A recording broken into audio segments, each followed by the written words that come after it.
It is time for Brewers baseball tonight. We are at Miller Park, and Kyle Loesch is on the mound as they line up to come into Game 3 of this 4-game series. The San Diego Padres and the Milwaukee Brewers. The roof is open. It is a gorgeous night for baseball. Great weather here in late July. Ricky Weeks back in the starting lineup, and he'll be the leadoff man tonight as Renicky shuffles his lineup looking for some answers offensively. Hi, everybody. Brian Anderson along with Bill Schroeder. Great to have you with us tonight. The Brewers and the Padres this evening. Milwaukee looking for their first win of this series. They are now 3-2 on the homestand with 2 to play. And, Rock, they're going to give the ball to Kyle Loesch, who has been the most consistent over the last 2 months. Yeah, it's been amazing. 5-1 for Kyle Loesch. Earned run average in the high 2s. And it's all about throwing strikes early in the count for Loesch. He was outstanding against the Marlins in a shutout victory for the Brewers. 6 innings, 5 hits. He did not allow a run, no walks. That's been the key to his success for Kyle Loesch. I mean, not walking batters, 17 strikeouts in his last 27 innings of work. And after a very difficult month of May where he was battling some injuries, Loesch has been outstanding in the month of July. 3-1 at 3.00 earned run average. And look at the walks to strikeouts.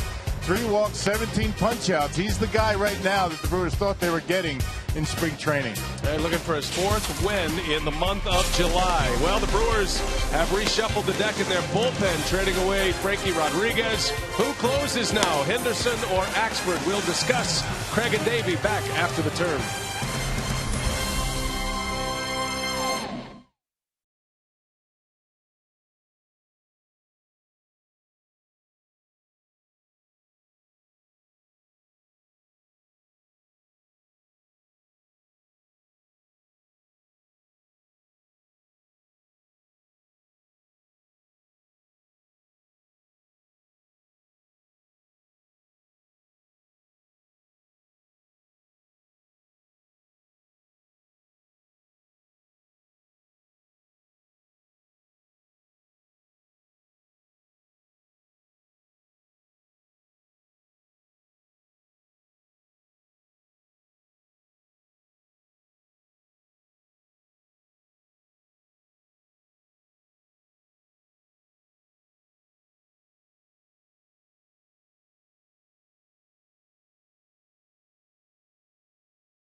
By Menards. Save big money on all your home improvement needs at Menards. By Miller Lite. It's not just a good time, it's Miller time.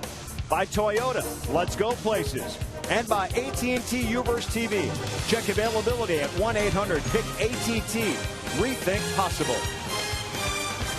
Getting closer to first pitch here at Miller Park. Padres and the Brewers. Kyle Loesch, tonight's starter, making his way back to the Brewer dugout. After warming up with Jonathan Lucroy, he is set to start this game and trying to even up his record at 7-7 if they can get a win. And if it's close, Davey, it's going to be closer by committee now that Francisco Rodriguez is a member of the Orioles. Jim Henderson had that role earlier, has 10 saves. Break his efforts down first. Well, I think Jim would probably be the guy for me to go in as close. You can't go wrong with either one. But Jim Henderson, to me, throws that 97-mile-an-hour fastball, but has great command of his slider, which for me gives him an edge because he has good command with it. And if you can have good command with that slider and throw 97, as opposed to what John Axford throws 97 with the fastball, has an outstanding curveball. When he has command of it, he is lights out. But it's been an inconsistent pitch for him. Ironically, no saves on the season for John Axford in 4 tries. We're coming right back to Miller Park. Game 3. Brewers need a win in this series. They've dropped the first 2. B and Rock waiting for you on the other side.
Game night here, and the third of 4 of this Padres series. 68 degrees, not a cloud in the sky up above. Set up for a beautiful night for baseball. Bud Black San Diego Padres, they've won the first 2 games of the series, and the Brewers trying to make this a winning homestand. They're going to need a victory here tonight to do that. They swept the Marlins, but the Padres have come in here and taken the first 2. And here is Bud Black's batting order, brought to you by Piggly Wiggly. Everett Cabrera, the All-Star, leads off. Chase Headley, then Carlos Quentin. Middle of the order is Yonder Alonso, Jed Jerko, and Will Venable. Jesus Guzman back in the starting lineup. Nick Hundley and Sean O'Sullivan rounding it out. That's the starting 9. Now we'll face Kyle Loesch. Yeah, Kyle Loesch, very good June and July. He's 5-1 in that stretch after a rough month of May, coming off a very good start against the Miami Marlins. Went 6 innings and a win. Did not allow a run. Didn't walk anybody. Making his 10th career, or I should say 11th career start against the Padres. He's 4-4. And Padres Loesch's first start against the Padres was back on April 22nd, and it was his first win as a Milwaukee Brewer. You see the 5 innings there. That was the night that Loesch dislocated his pinky finger while running to first base. He got caught up in the jersey of Jed Jerko, and he had to come out of the game at that point. But he did pick up the victory, win number 1 in his 4th start as a Brewer. Would go on to have a dreadful month of May where he battled some injuries, an elbow injury, also had a hamstring injury to go along with the pinky problem. But he has been outstanding since. His last 2 months, Kyle Loesch has won 5 ball games. He's 5-1 and an earned run average under 3. And he's hoping to continue that trend here tonight and give the Brewers the first win in this series. First pitch on the way from Loesch. Everett Cabrera takes strike 1, and away we go tonight. And that's been one of the keys to his success. Loesch getting ahead with the fastball, any of his pitches actually, and getting ahead with strike 1. You got a matchup of all-star shortstops in this series. Sophia Minard had a nice story in our Brewers Live pregame about these two, and both very complimentary of the other. And Cabrera comparing his game a great deal to Segura, but admitted that Segura has a little more power than he does. Cabrera is a switch hitter. And that's really where the differences stop. I mean, they both can run, they steal bases, very athletic defensively, and they can beat you in a lot of different ways.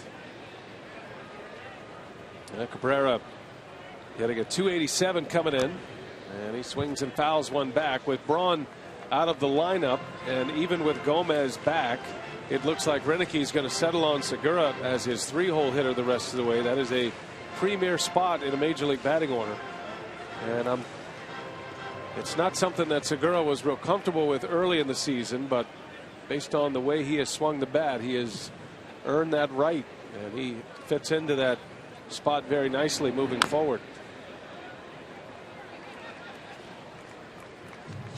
Well, the mechanics for Kyle Loesch is one that, takes a lot of pressure off the joints, the elbow, the shoulder. Good high leg kick, balances nicely on that back leg. Not a real long stride, and that's why he's able to get that good sink with his fastball. A very repeatable delivery. That's why he's been able to throw so many strikes. And a 1-2 is inside for a ball. It's John Hirschbeck calling the balls and strikes tonight. He is also the crew chief of this 4-man umpiring crew. James Hoy, Bob Davidson, and Jim Reynolds on the bases.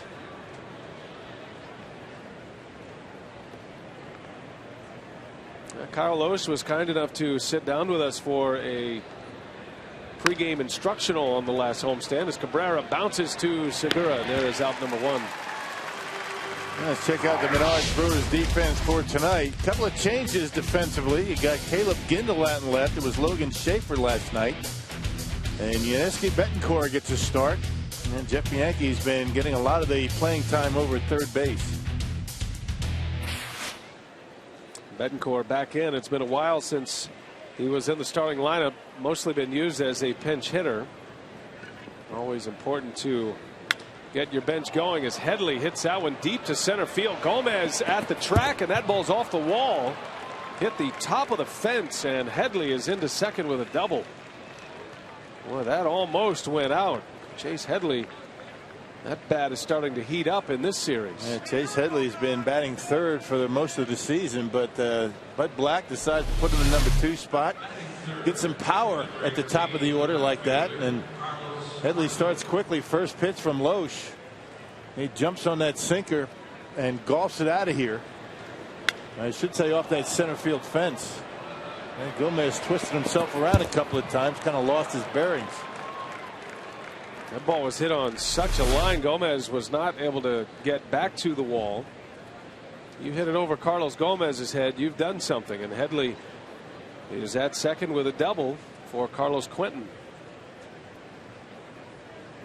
Padres have really swung the bat well in this series.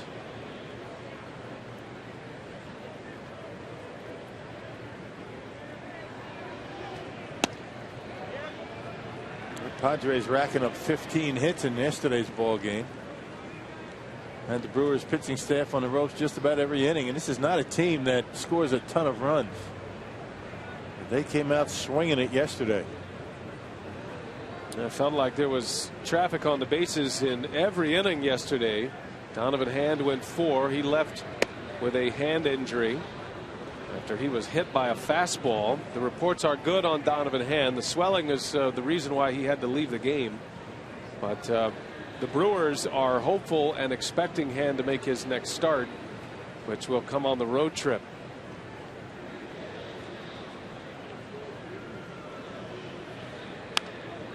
Quentin launches one foul to left. And it's a ball and 2 strikes on the big slugger, Carlos Quentin. He and Will Venable are the home run hitters in this batting order. You got to take the Padres home run stats with a grain of salt. They play in a very pitcher friendly ballpark, and it is played extremely big this year, we understand, with the way the weather patterns are. And a lot of cool nights in San Diego, and not a lot of power production from this lineup. And that ballpark is eating up a lot of fly balls from some of the game's best power hitters. Phil Nevin and Brian Giles, guys like that, and just has them shaking their head. 2-2, and Quentin stays alive. Carlos Quentin's been one of the top hitters on the road this year. He's not afraid to go in another ballpark, and I think the ballpark effects has a lot to do with it. You know, you see the Padre hitters as if they have been reborn when they get to a ballpark like this. You can see them when they take batting practice. A lot more smiles, a lot more baseballs on the other side of the fence. Quentin is hitting .333 on the road this year, compared to his overall batting average of .277. Those are the splits, home and road. Just .212 with just 4 home runs at Petco. Yeah, sometimes you get into a ballpark like that at Petco, it gets into your head. You feel as though you don't have the power, and you try and just muscle the ball a little bit too much, and look what happens to the numbers. .212.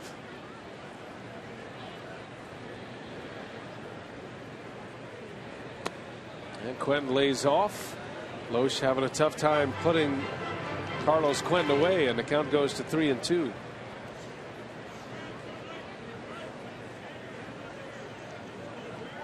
Carlos Quentin is a lifetime .300 hitter against Milwaukee throughout his career. Covers 20 at bats.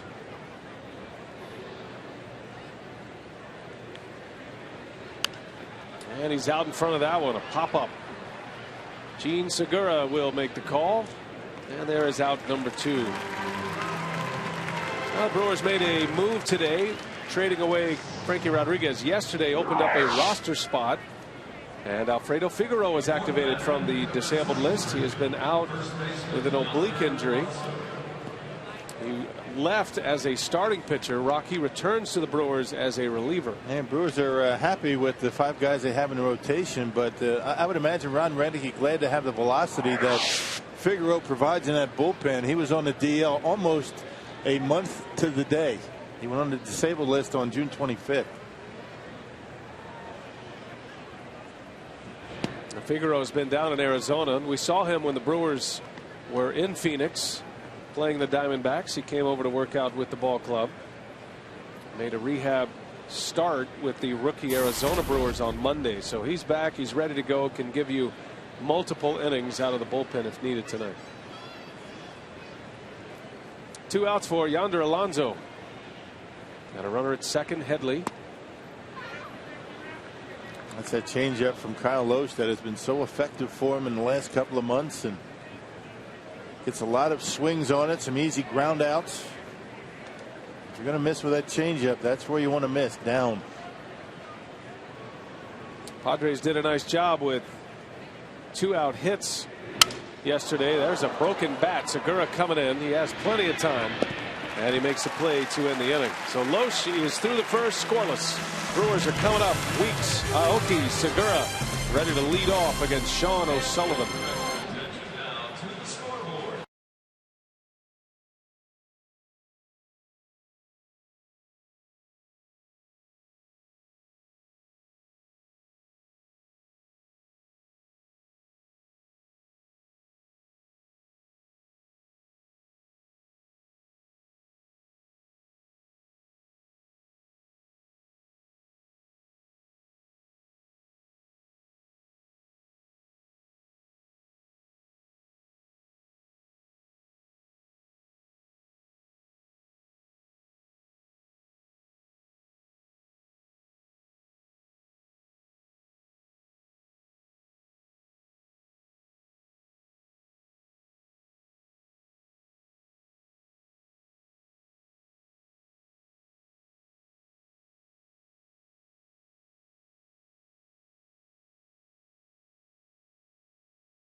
trying to get their bats back intact tonight, facing a rookie, or rather a young right-hander, Sean O'Sullivan.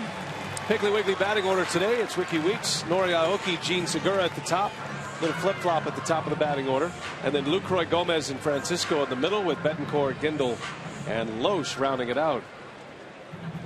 And that's the lineup that will face Sean O'Sullivan, making just his third appearance as a Padre and just his second start. Yeah, big boy, 6'1", 240 pounds. He's 25 years old, out of San Diego, so homegrown talent on the mound for San Diego here tonight.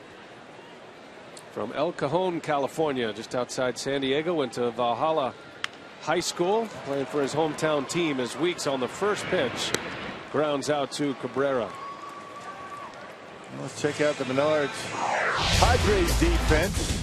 And a different outfield just about every night. Quentin, Venable, and Guzman from left to right. And same infield. Headley, Cabrera, Jerko, and Alonso. And Nick Hundley once again behind home plate, hanging the signs for Sean O'Sullivan.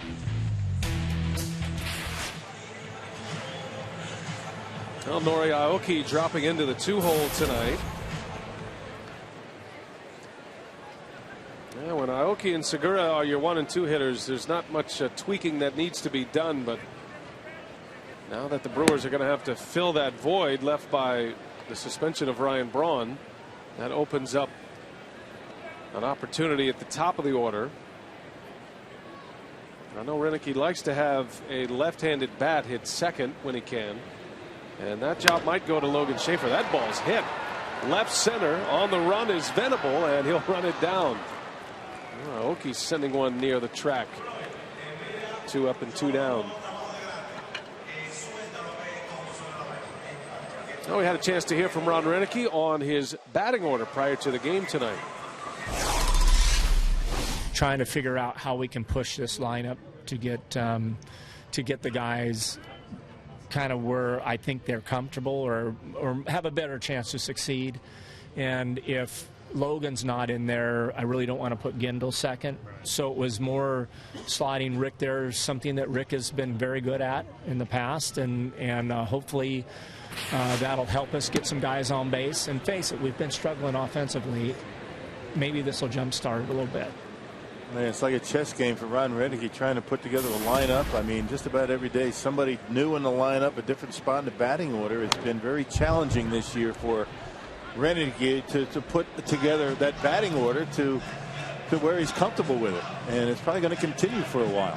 And in stark contrast to the lineup that he so loved in spring training, that he felt like was going to be his starting lineup and his batting order. He loves to tweak with the batting order and who hits where in a particular spot. And I can remember having these conversations with him this spring in Arizona, as he's looking down and seeing Aoki and Segura, and then there's Braun and Ramirez, Corey Hart, Lucroy, Gomez in that order. You had Lucroy and Gomez kind of down into the lower third of the lineup. He's used 72 different lineups this season. Isn't that something? 99 games. That's the way it goes. It's been that kind of year. Yeah. So I think a lot of it is trying to figure out where guys are most comfortable hitting. As I mentioned, Segura I don't think was all that comfortable in the 3-hole. That's one of those premier spots that guys don't necessarily like to be in when there is a Ryan Braun available to hit there. But Segura will occupy that spot, and now you try to figure out where to put everyone else. And certainly Ricky Weeks loves to hit leadoff. He's always been public about that. And then he gets some power at the top. I mean, I think that's what Renicky would like to see. You get Ricky Weeks at the top of the order. He's got 25 career leadoff home runs.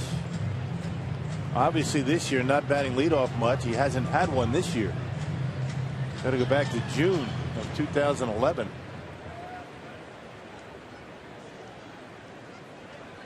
Well, Segura batting with 2 outs. 3-2 the count, and Segura fouls it away. Segura was 0 for 4 last night. One of his rare hitless nights. Segura is the league leader in hits in the National League starting play today. 1 for 8 in this series so far. Had a 9-game hitting streak snapped last night. And he takes a called strike on the outside corner.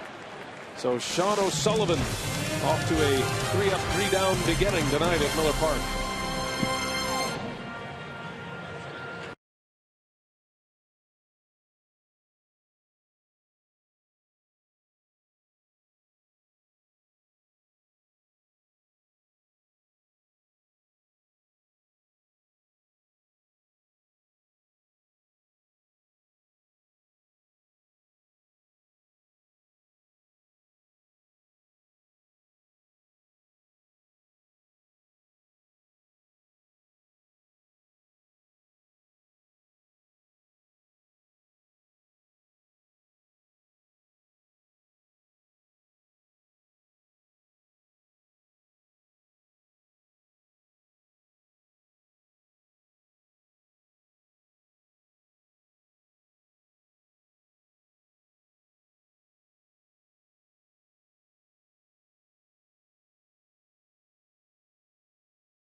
Ready to lead off for the Friars of San Diego, and Loesch back to work on the mound. So O'Sullivan retires the side in order with a strikeout. Loesch gave up a 1-out double to Chase Headley. And we head to the top of the second. Jerko, Venable, and Guzman to lead the way for San Diego. Padres are right in that tweener stage right now. I know a lot of their fans feel like they should probably make a few deals, try to acquire some prospects if possible. But I still think the second wild card takes a little getting used to across the board. And as we saw last year, there were a number of teams, including the Brewers, that played their way into contention even into August. And San Diego right now, they are last in their division, but they are only 8 games back of the Dodgers, and of course they have a number of games remaining in their division, as all teams will. And you don't expect the Dodgers to keep playing at this pace. They've won 5 in a row, Los Angeles. Francisco is over and out of room. Runs into the rail. Yeah, the only problem the Padres have is they've got a number of teams to leapfrog, 4 of them, which makes, you know, their position right now 8 games back, more like 16 games when you have that many teams to pass. But it's possible. Well, the trade deadline is next week. It's the 31st of July. It's also a non-waiver trade deadline at the end of August. And so the Padres, it will be interesting because they do have a few parts that they could probably move and probably get something in return. A couple of their relievers, maybe a guy like Luke Gregerson or Houston Street, their closer. I could see a guy like Mark Kotsay being traded into a pennant race. Every team that's in contention loves to have a good pinch hitter. Nobody better than Kotsay. There's Houston Street.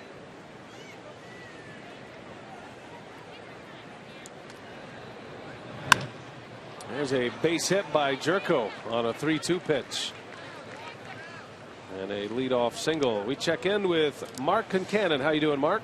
BA doing great. The trade deadline, as you mentioned, a week from tomorrow. Ron Renneke says a lot of his players realize there's a possibility they could be playing elsewhere.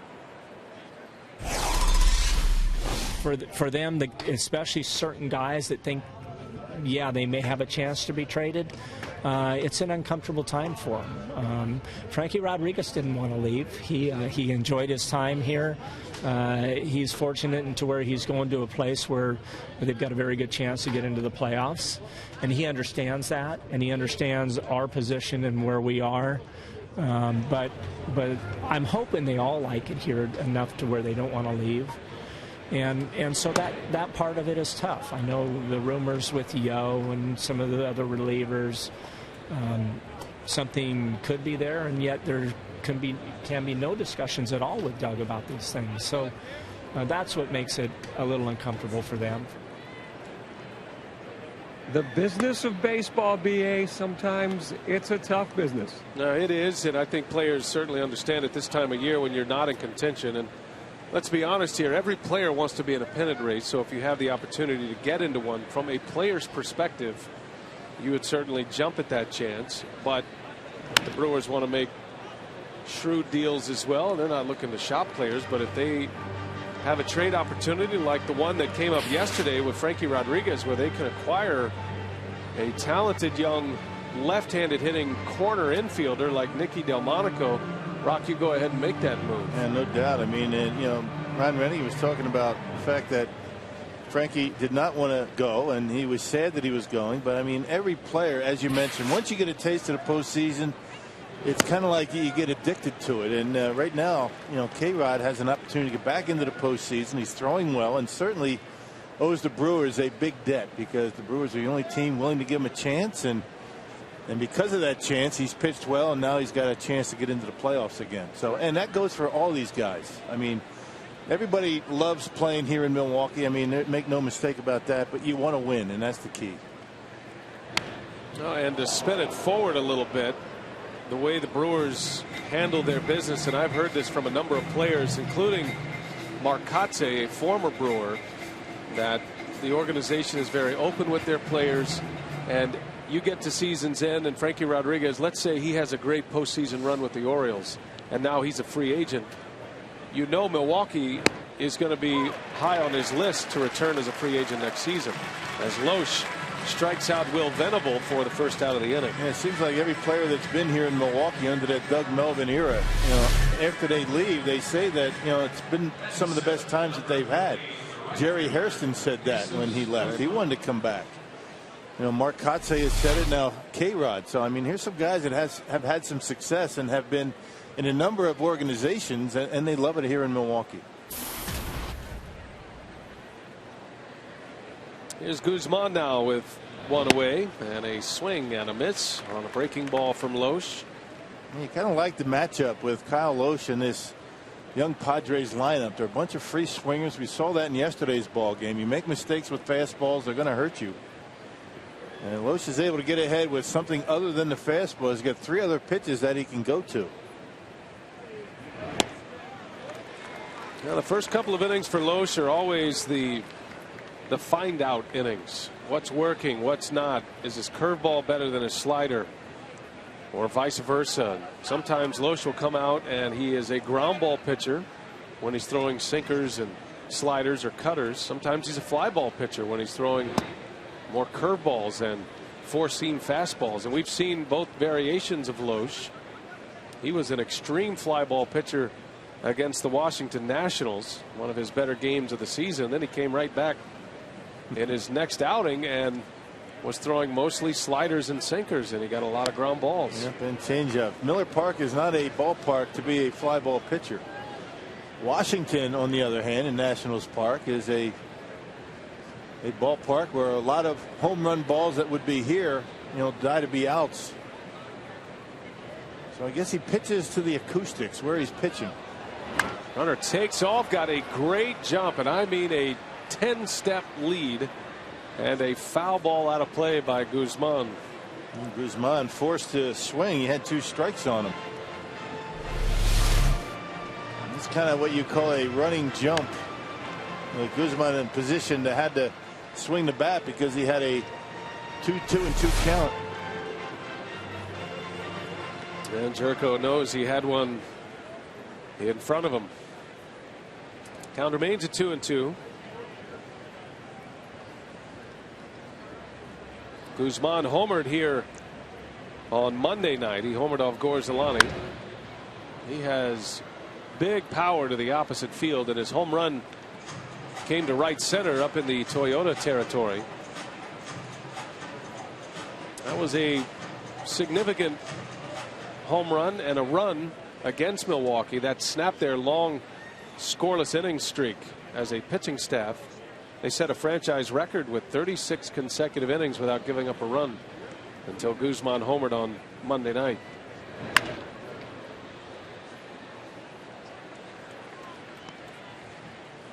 And Padres fouling off a lot of pitches already. 40 pitches for Kyle Lohse already here in the second inning.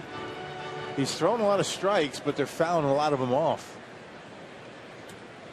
That's been a 21 pitch inning so far. He's faced just 3 batters at this point.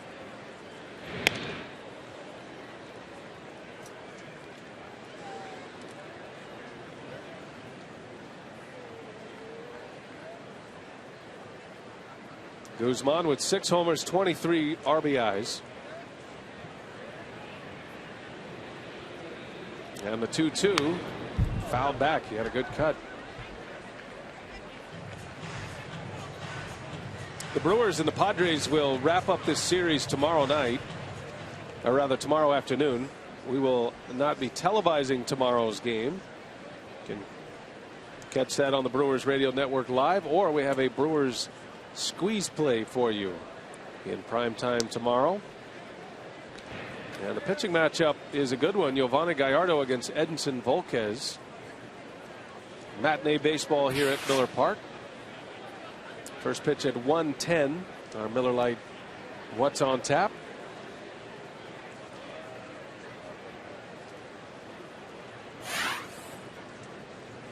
Another 2-2 pitch, and that one just missed.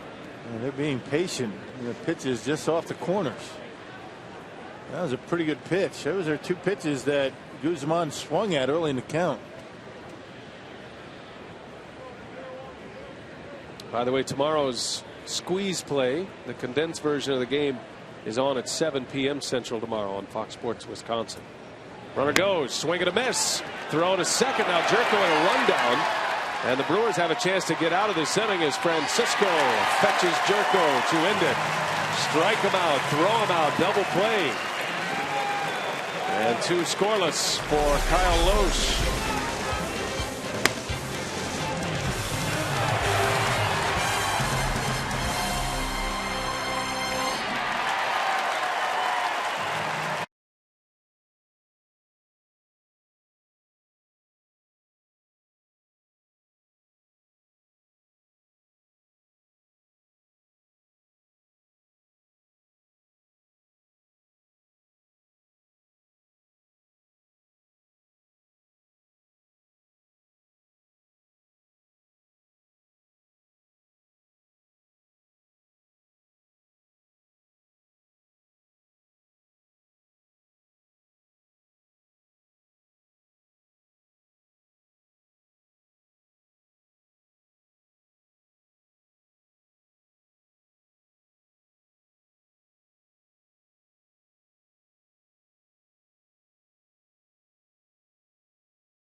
And we take you back. A strike him out, throw him out to end the top of the second.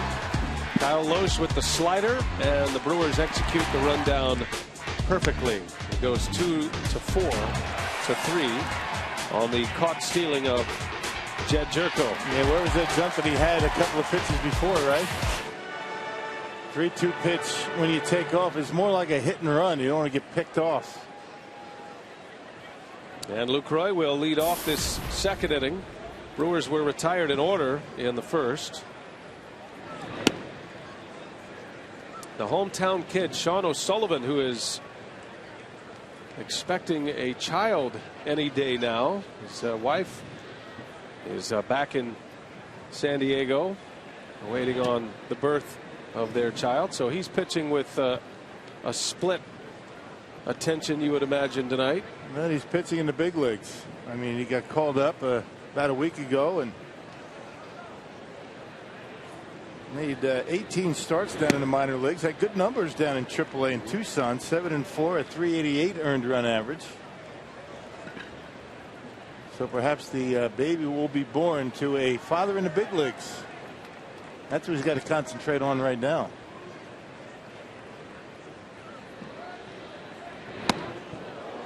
Actually, O'Sullivan, no stranger to the big leagues. He was with the Angels a couple of years. Ron Renneke actually had him when they were both with the Angels. He was with the Royals for a couple of years, actually for 1 year, and this is his 36th big league start.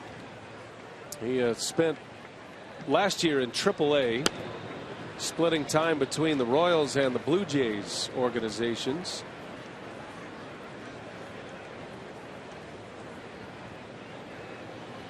And he found something in Las Vegas last year, which is not an easy place to pitch. Pitching in the Toronto system. He was 9-3 with a 2.72 ERA last year. He won 9 games in 14 starts in one of the greatest launching pads in minor league baseball, Las Vegas. Pretty impressive numbers. That got him a chance with the Padres. They signed him and basically to fill out their AAA rotation, but he pitched well and he earned the call up. Yeah, got a good scouting report today from the Brewers skipper. You know, they were together with the Angels. He said his fastball used to be very straight, not so much anymore. There's a walk to Lucroy. So a leadoff walk. And the Brewers with a base runner for the first time tonight as Carlos Gomez steps in.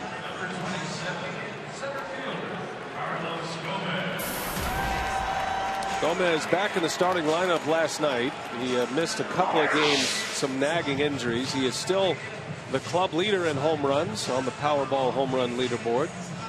15 home runs for Gomez. Has driven in 46. Lucroy is the club leader in RBIs with 55 coming in. Gomez hits that one hard down the left field line. That is going to get down and go to the wall. And Lucroy around third. He'll stop there. Gomez into second with a double. A walk and a double. And Gomez, who's been trying to hit his way out of a slump, pleased with that result. And O'Sullivan, knowing that Gomez is a first pitch fastball hitter, goes with a breaking ball, leaves it up in the strike zone, and Gomez hammers it down the line. So left that one up. Very hittable for Carlos Gomez, and the Brewers have something going in the second inning. Hit that one on the line. Lucroy has to hold up at third base. Well, Gomez was just 3 for his last 43 at the plate. He had seen his batting average drop nearly 30 points. And his reaction tells you all you need to know. He's been spending a lot of time early work trying to figure out what's wrong with his swing. He's a streaky hitter, hoping to get on a hot one now as Francisco pops this one up in the infield. Worst case scenario there for Francisco. Just continues to struggle in situational hitting opportunities. Get out in front of a breaking pitch and popped it up. The Brewers have to take advantage of these opportunities. And Sunday, August 4th, the Brewers take on the Nationals at 1:10 p.m. and all fans in attendance get a Harvey Keene bobblehead, compliments of Capco metal stamping. Visit Brewers.com for tickets. Former Brewers manager Harvey Keene. Harvey's Wallbangers. One of the great nicknames for a ball club ever. Harvey's Wallbangers. Here's Betancourt now. Second and third, one away. Renicky giving Uni B a start at third base tonight, despite Jeff Yankee playing exceptional at third base, starting to get comfortable with the position. Betancourt making his 28th start at third base. He filled in for Ramirez with the Ramos's first trip to the disabled list. There's a hot ground ball right at Headley, and now 2 outs in the inning. Tough break for Betancourt. He hit it hard. Another mistake with a breaking pitch, and Betancourt hammers it, but right at the third baseman. Can't do much about that.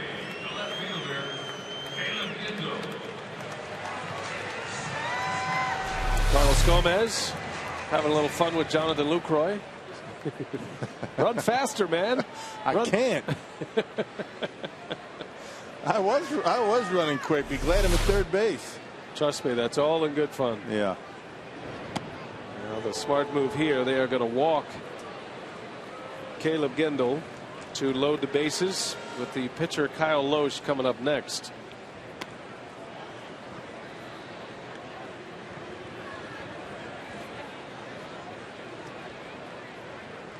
Bud Black taking no chances, and he will put the pitcher at the plate, trying to get out of an inning.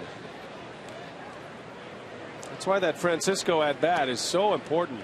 Second and third, nobody out. That has to be an at bat that produces a run. Somehow the Padres had their infield back. They were even going to concede the run for a ground ball. On a pop up in the infield gains him nothing. And now it's up to Loesch to try to help his cause here. He does have 6 hits this season. He's driven in 2 runs. All of his hits are singles. And hitting 162. 6 for 37 at the plate.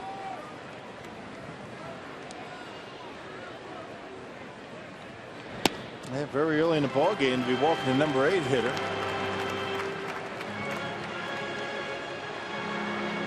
Well, we'll see how it works out. I guess Bud Black not real confident in his offense with Kyle Loesch out on the mound.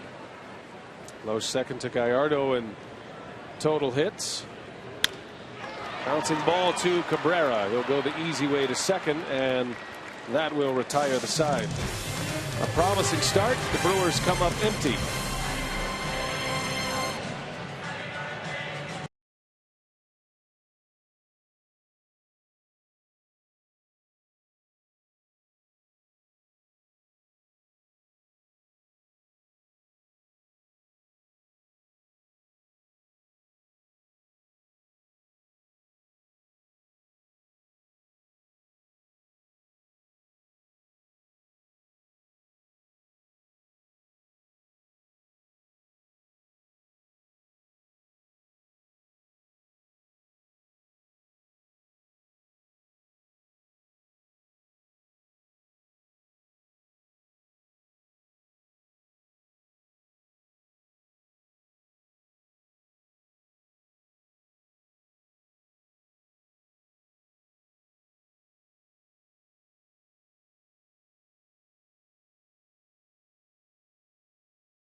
Third, Francisco Rodriguez yesterday traded to the Baltimore Orioles. He said he was sad to go, but was confident in the teammates who will have a chance to replace him. So tonight on our AT&T Twitter poll, we're asking Brewers fans to weigh in on @FSWisconsin with who you would like to see as the Brewers closer between John Axford, unscored upon in 30 of his last 31 appearances, and Jim Henderson, who has 10 saves on the season. We saw him pitch a scoreless ninth last night in BA. Ron Renneke saying it's going to be a game of matchups here for these two as he tries to figure out which one will replace K-Rod. Yeah, I thought he was pretty candid with his comments on how he's going to use each pitcher, and depending on the scenario, as Nick Hundley jumping on the first pitch sends that one deep to left and gone up into the Friday's grill. And the Padres are on the board first tonight. Hundley's second home run in as many games. His 8th of the year, and the Padres getting some power out of the 8th spot in their batting order. Yeah, Hundley was swinging the bat very well in last night's ball game. Got a pitch out over the plate. There's a cut fastball and knocks that one out of here. No doubter to left field. Second deck. The Padres take an early lead just like last night. Right into the soup. Or the fries or whatever they had.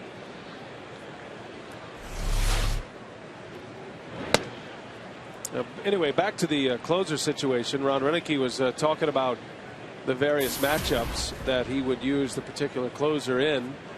And he's confident in both pitchers. Axford has a little more success against left-handed batters, he feels, and you'll probably see Axford get the closing role in the 9th inning if there are a number of lefties or even a big left-hander coming up, as the pitcher O'Sullivan grounds out for out number 1.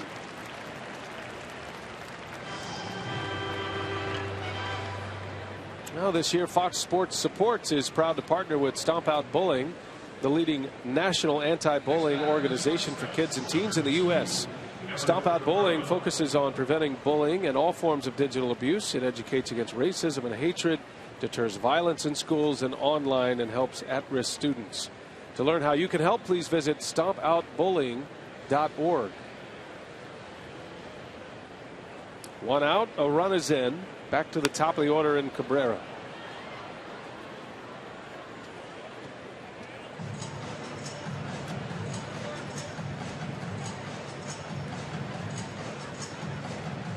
Cabrera grounded out in the first inning. First batter of the ball game.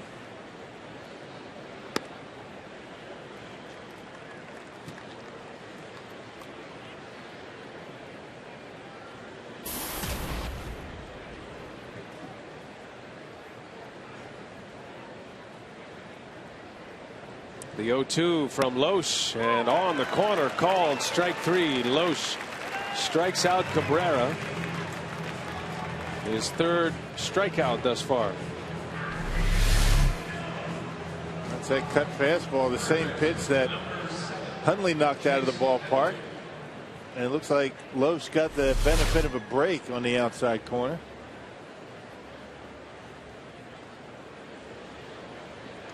Chase Headley now, and again swinging at the first pitch. Loesch gives him a high fastball. Headley doubled off the center field fence on the first pitch in the first inning.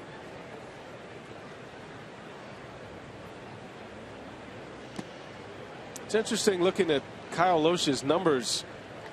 Seems like as a Cardinal he was a very good pitcher against the Brewers at Miller Park, but his overall ERA in this ballpark is just a shade under 5. That includes 17 starts.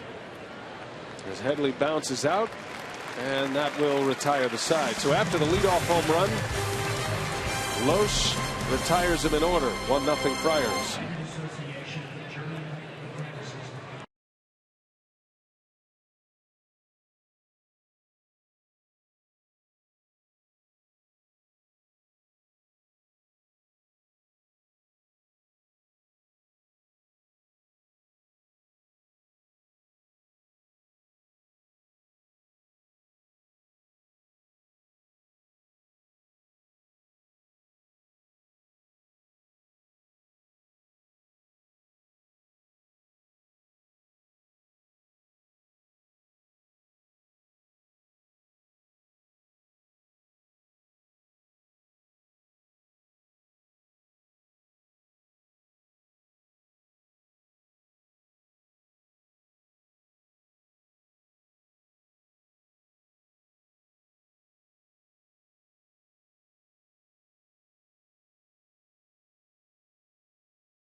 Brewers baseball on Fox Sports Wisconsin is presented by Piggly Wiggly, the official supermarket of Fox Sports Wisconsin.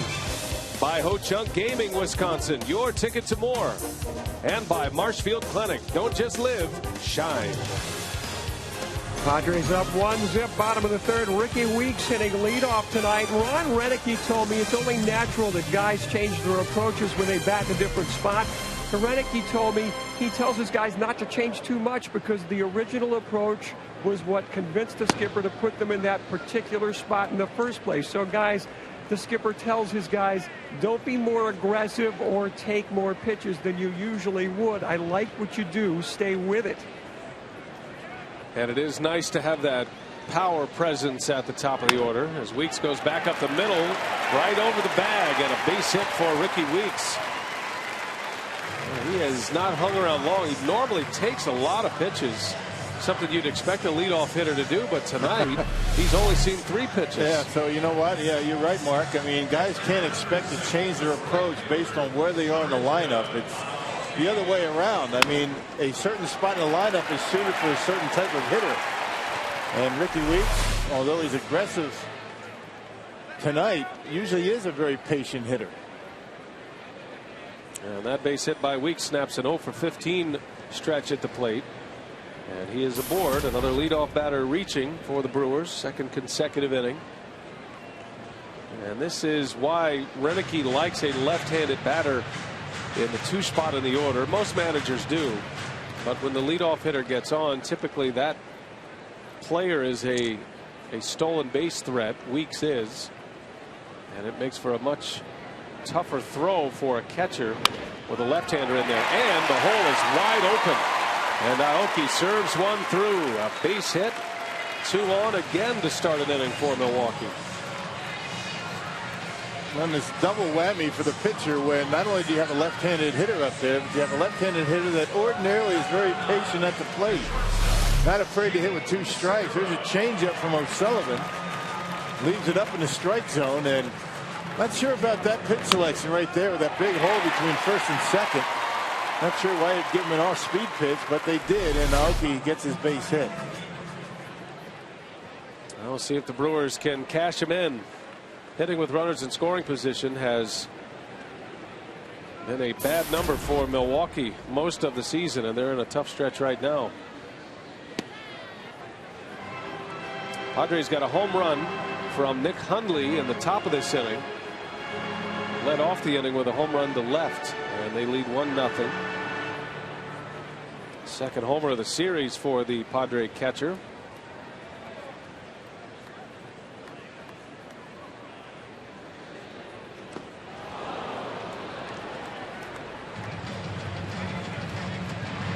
A matchup of former Angel farmhands, Sullivan and Gene Segura.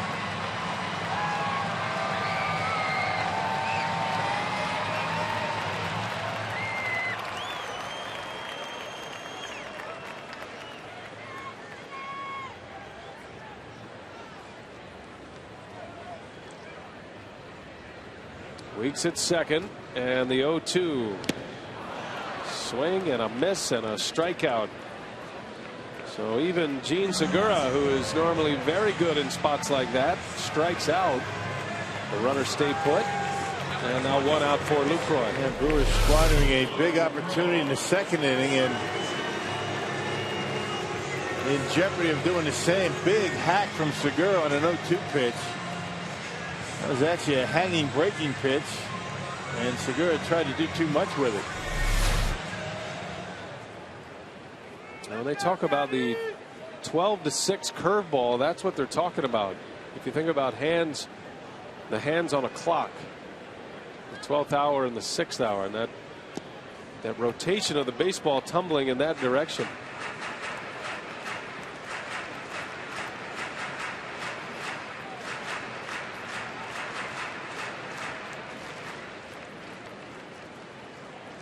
Two on for Lucroy, who walked his first time up. He walked to lead off the second inning.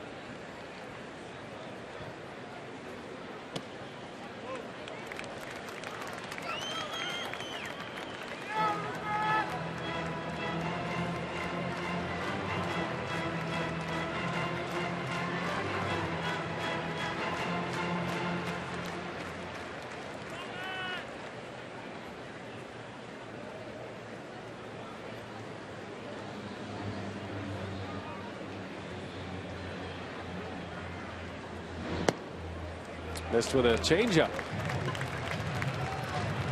And the count goes to 3-0. Lucroy is the best hitter with runners in scoring position the Brewers have. That was the case last year as well. He's hitting .319 with runners in scoring position. An overall batting average of .282. And you wonder if he's got the green light here. 3-0. Ball 4. Not even close. So the bases are loaded again for Milwaukee for the second consecutive inning. That leads us to our Carsoup.com email the booth question. Kate in Milwaukee wants to know, do you expect Lucroy to lead the Brewers in RBIs this season? Well, I guess it's a pretty good chance that he would at this point, but going into the season, did I expect him going in? Absolutely not. And Lucroy, is a guy that can drive in some runs, but he's not, you wouldn't consider him to be that 100 to 110 RBI guy with all the different firepower that the Brewers had when he started spring training. Here's Gomez now with the bases loaded and a first pitch fastball is inside. And Hundley wants to chat with his young pitcher. Now, second time through the batting order, much different result from Milwaukee so far. Couple of hits, a walk, bases loaded. It's always a trick for a pitcher that's never faced a lineup before. Can he make adjustments? Or the hitter's going to make the adjustments first? We'll see how Gomez attacks this situation. Gomez swung at the first pitch his last time up. He doubled down the left field line.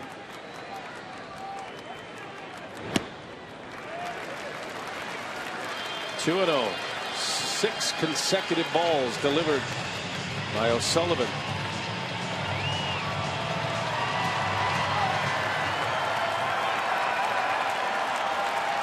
Brewers had the bases loaded, but the pitcher was batting Loesch last inning.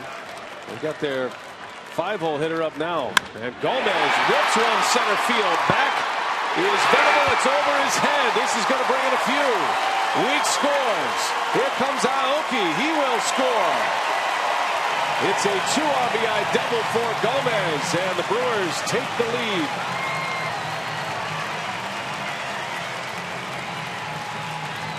Two doubles tonight for Gomez. What do you think Carlos expected Lucroy to score on that? How about this on a 1-0 pitch? Straight as a string, the fastball. And he rips it over the head of Will Venable. We're talking about taking advantage of a 1-0 fastball. He does it and gives the Brewers a lead. Weeks and Aoki score the runs. They had singles to start this inning, and it's 2-1. Gomez 2 for 2 with 2 runs batted in. That gives him 48 for the season. He has always been a streaky hitter, and let's hope this is the beginning of a hot streak for him after a pretty rough 3 weeks at the plate. So Lucroy at third, Gomez at second. And it'll be Juan Francisco with one away.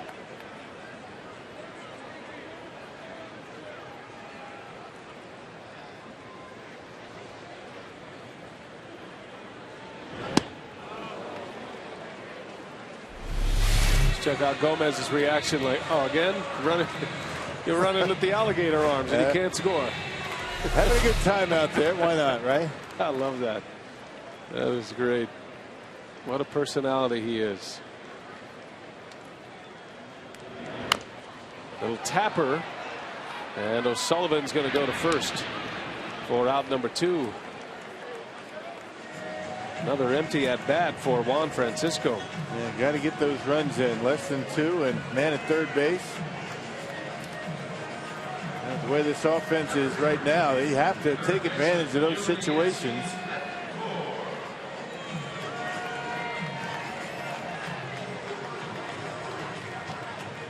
So 2 outs, and it'll be Betancourt now.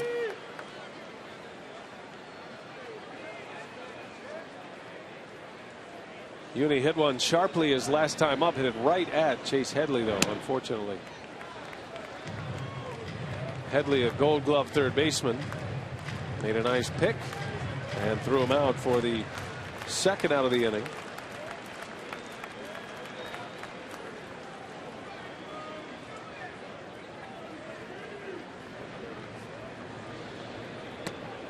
There's a strike. 1-1 the count.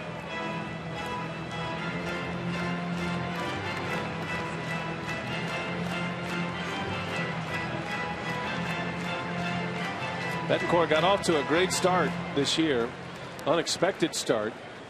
Had 8 home runs and 24 RBIs in his first 30 games. Coming into this at bat, he has 9 home runs and 33 runs batted in. Gives you an idea of the contrast from the start to what he has been lately.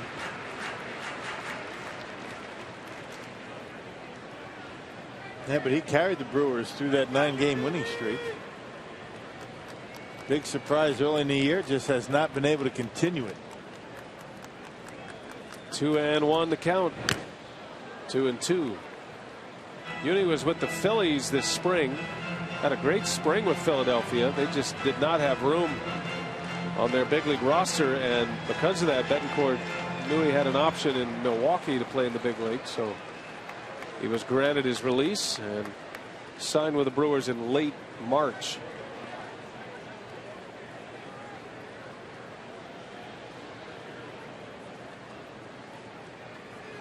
The 2-2 hung in there on a slow curveball.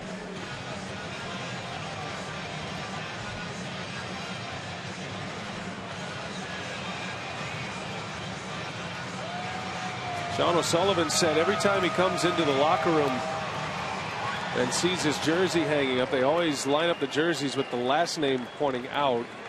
He says he always turns it around to see that San Diego across the front. He's as proud of that as anything, being from the city, playing for his hometown team.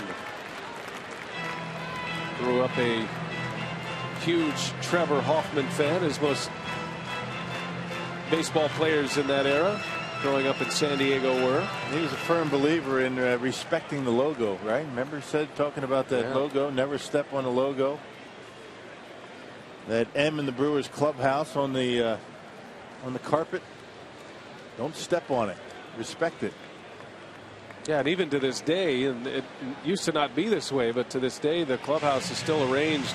The couches down there square up the Brewers logo in the middle, and nobody walks through there. So you just, and those who do walk through there, you can tell they aren't insiders from the club. But the couches wall off that area. It's one of the great speeches. We weren't there, but we heard stories about the Trevor Hoffman speech about playing for the team that's on the front of your jersey. 3-2 pitch. Betancourt fights off another one.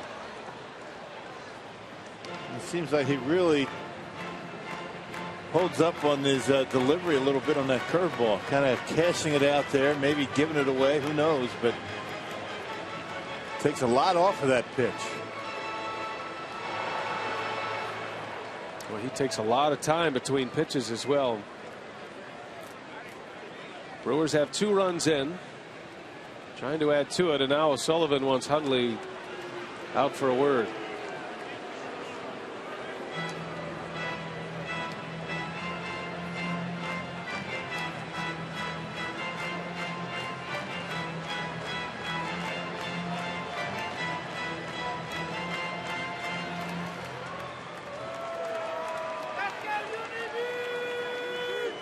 Two on for Betancourt. Another 3-2 pitch on the way from O'Sullivan. In the air to right. Guzman is there, and he's got it for the out, and the inning ends. But Carlos Gomez driving in a pair. The Brewers get back-to-back singles to start the inning from Weeks and Aoki. And then Gomez does the damage. His second double of the night. This time produces 2 runs.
Gomez.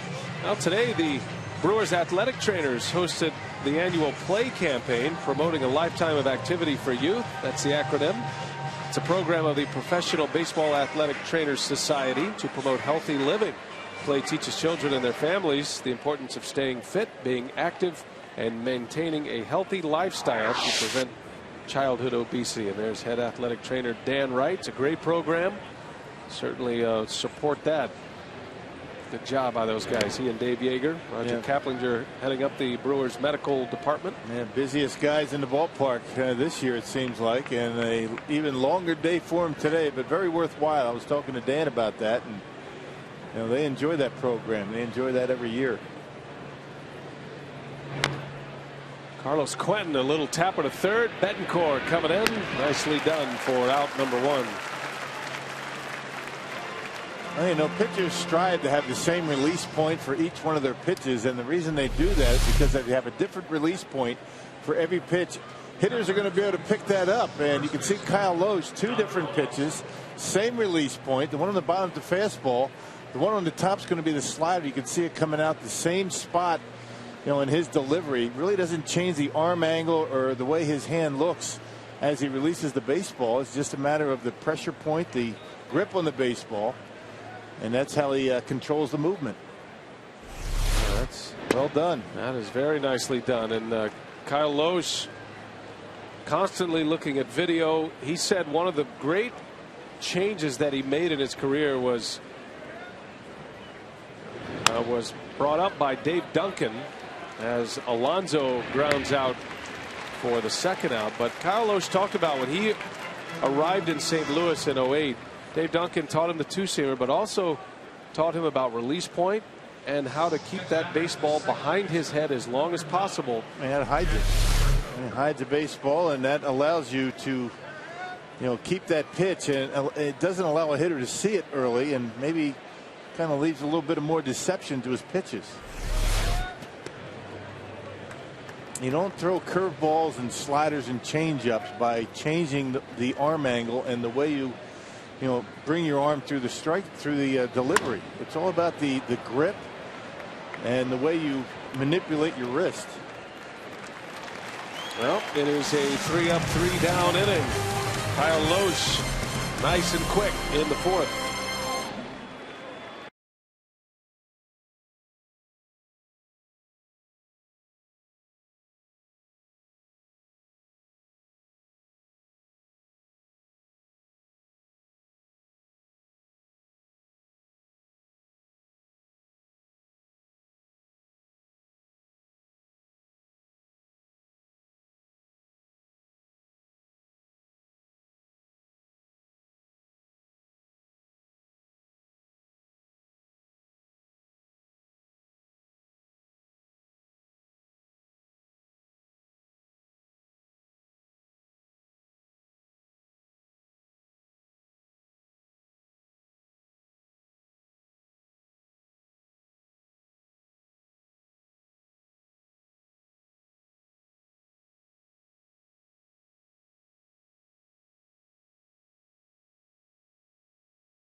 As we head to the fourth inning, a reminder that tomorrow's game not televised, but you can catch all the action in a 30-minute condensed version.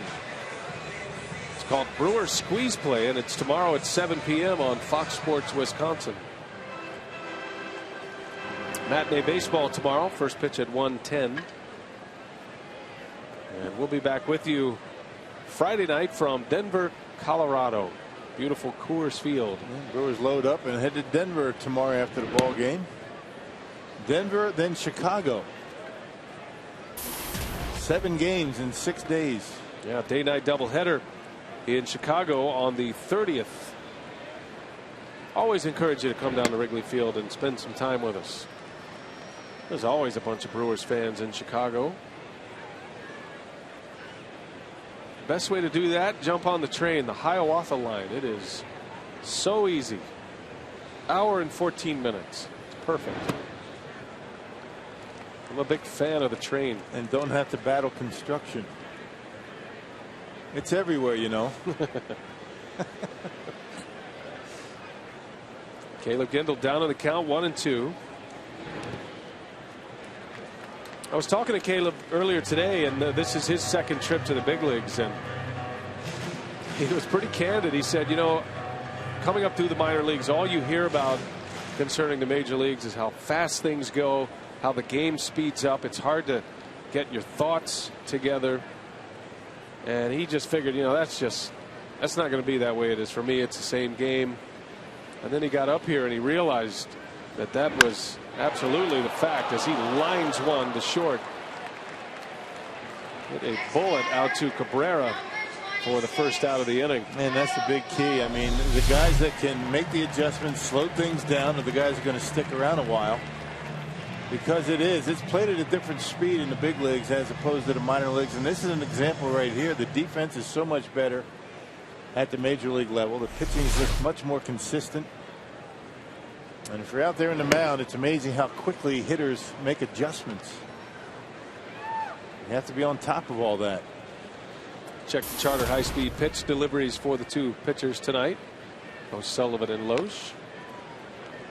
And Gendel went back down, and he got on a hot streak in AAA, and he said he felt like the AAA game at that point became much slower for him, which is a good thing because he had been to the big leagues and he was really swinging the bat well. And when he came back up to the major leagues, he vowed to, and this sounds very simplistic, but it's absolutely the way you have to play baseball. He talked about breathing, visualizing, trying to keep things in order mentally and not let the wheels start spinning so fast.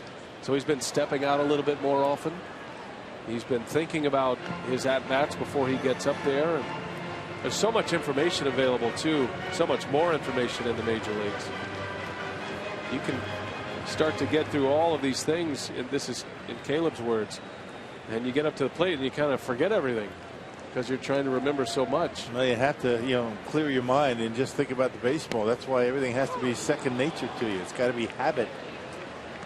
Where you're holding your hands and what to look for up there at the plate. Let the ball come to you. It's much easier said than done. Hey, at Miller Park, every Friday is a $15 Fair Friday. Get one Terrace Reserve ticket to any Friday Brewers game and one general admission ticket to the Wisconsin State Fair presented by U.S. Cellular. That's for just $15. Visit brewers.com/State Fair for details. Back to the top of the order now with 2 outs. Ricky Weeks. Brewers have 2 runs on 4 hits.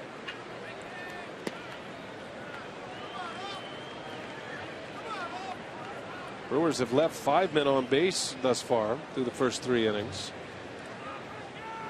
But Gomez driving in 2 big ones in the 3rd inning, last inning.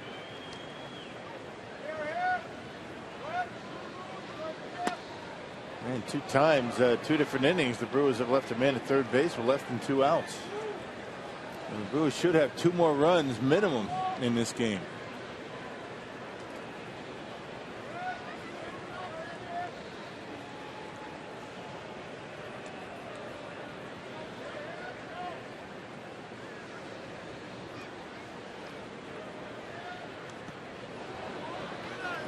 Ball and 2 strikes. Skips one in.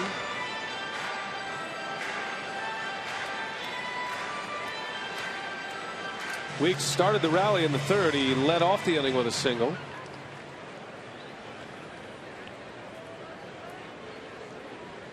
That was on the 2nd pitch of the at bat. He grounded out on the first pitch he saw in the 1st. And now he's got it at 2-2.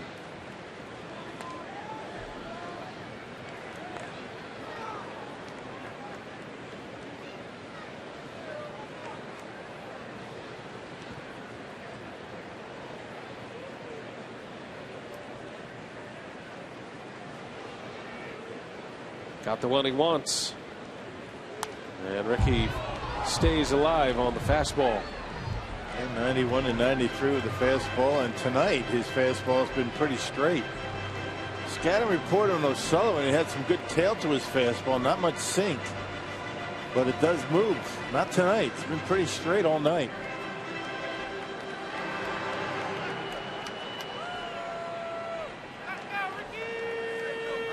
Do another 2-2 here, and Weeks a little better contact, fouls it off. He's seeing a lot of pitches here. Weeks is hitting just .218, but his on base percentage is .323. He does draw a lot of walks. He had a great month of June, and he's hoping to catch fire once again. Popped him up. Jed Jerko makes the catch, and that is a 1-2-3 inning for O'Sullivan. 4 in the books at Miller Park. 2-1 Brew Crew.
Park, time for our minor league report. Brock Kelgard hit a 3-run homer in Huntsville's 6-4 win over Tennessee last night.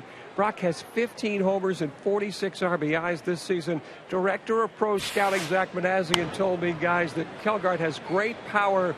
Zach says he reminds him of a right-handed Russell Branyan. A lot of pop in that bat. Nice, I like that. Branyan could hit him as far as anyone. He hit a couple in that Mountain Dew deck in right field during his time. Yeah, Brewers trying to acquire as much talent as they can, and they certainly picked up a power bat that plays a corner infield position yesterday. That was part of the deal for Frankie Rodriguez. 0-2 on Venables. Shattered his bat, little pop up, and it's going to be Betancourt to make the catch. Coming across the middle of the field, avoiding the linebackers. Betancourt hauls it in for out number 1. Well, that brings us to tonight's Tavern the Game winner, and that's Jimmy B's in West Allis. If they call the Brewers in the next 24 hours, they get 40 Miller Lite beer pen tickets to a Brewers home game this year. This offer courtesy of the Tavern League of Wisconsin and Miller Lite.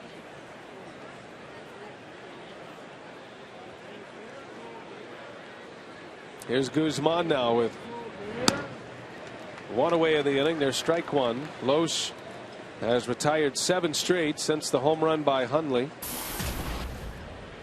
Padres took the early lead tonight. The Brewers answered with 2 in the bottom of that inning, the third, on the Gomez double.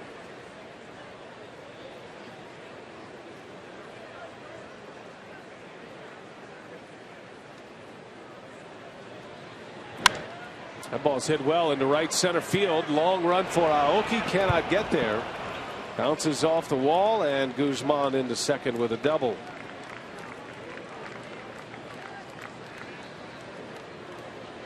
That ball scalded into the gap in right center. Guzman with a home run in the first game of this series to break the Brewers' scoreless streak. There's a two-seam fastball out over the plate. He goes right with it. Good-looking swing by Jesus Guzman.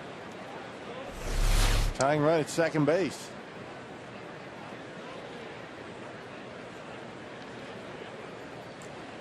And here is Nick Hundley. He's been a hot hitter lately. Hundley's been able to raise his batting average nearly 30 points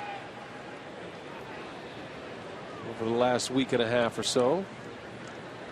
Actually, take it back to his last 51 at-bats.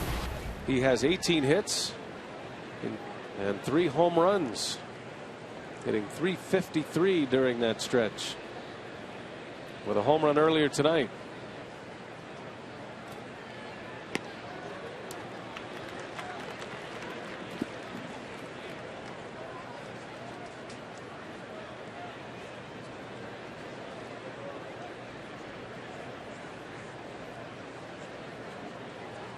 Guzman at second. It's the 4th hit for the Padres.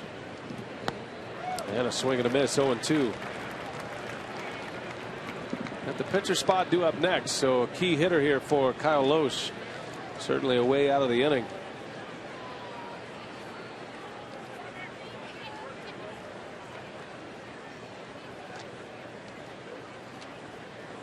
Lohse has 3 Ks. 2 of them have been looking.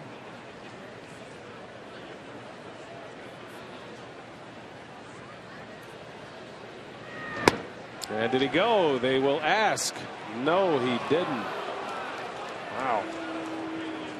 James Hoy says he checked his swing. You make the call. Yeah, he went.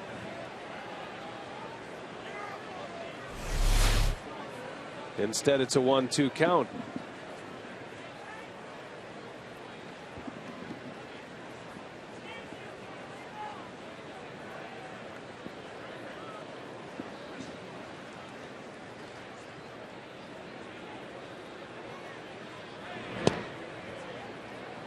Two and 2 now. Well, they had a pitcher's duel tonight. Still have one going on in D.C. Steven Strasburg matching up against Francisco Liriano of the Pirates. Strasburg struck out 12. 8 innings, only 2 hits, and he could lose this game. Liriano 7 2/3 scoreless. Swing and a miss. He finally got him. Hundley bit on the breaking ball, and out number 2, and that's a big one for Lohse with the pitcher coming up. And that is in our head and shoulders whiff. Well, strikeout number 4 for Lohse, and that was a big one with the tying run at second base. And Hundley chases a pitch out of the strike zone.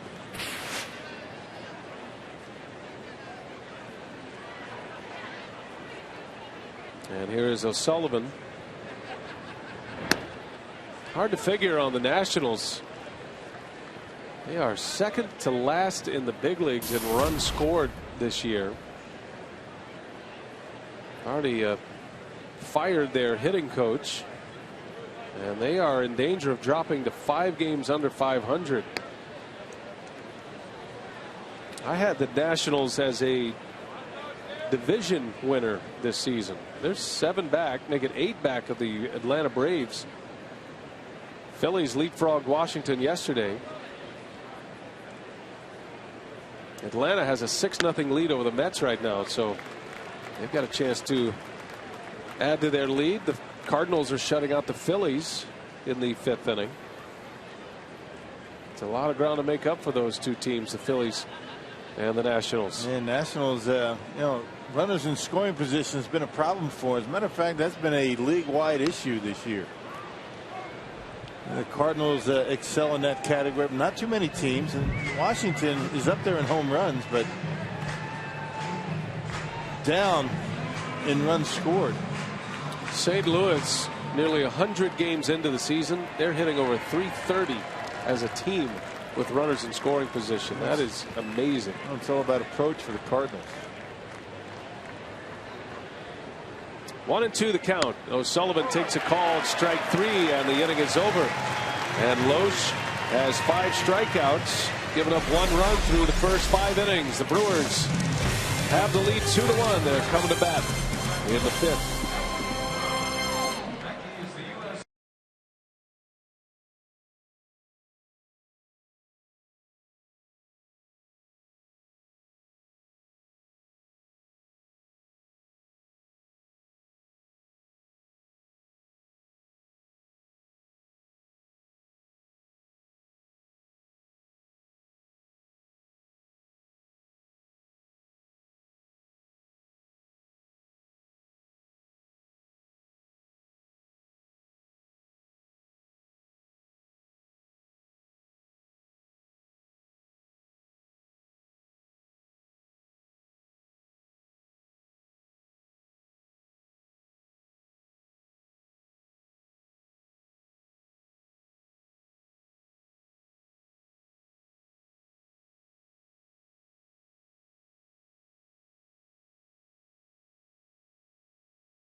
On the Nationals, Friday, August 2nd through Sunday, August 4th. For tickets, 414-902-4000 or visit Brewers.com. And guys, X-rays negative on Donovan Hand's right hand. He got hit with a pitch last night. Says it's sore, not sure if he'll make his next start. Donovan, though, tough night. He also got hit by a comebacker from Mark Kotsay in the leg.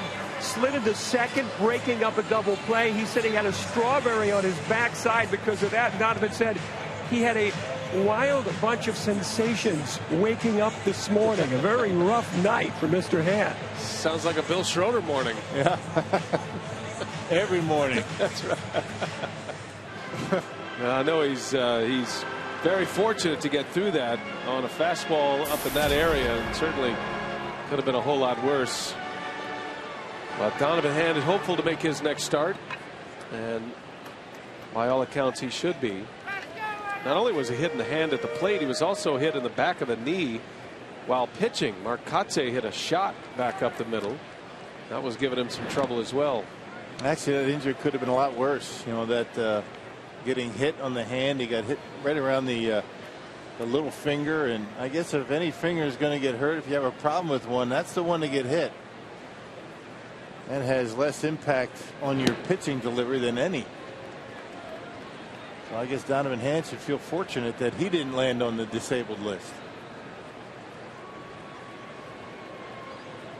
Nori Aoki leads off for the Brewers here in the 5th inning. Aoki, Segura, and Lucroy coming up, and a bouncer to second.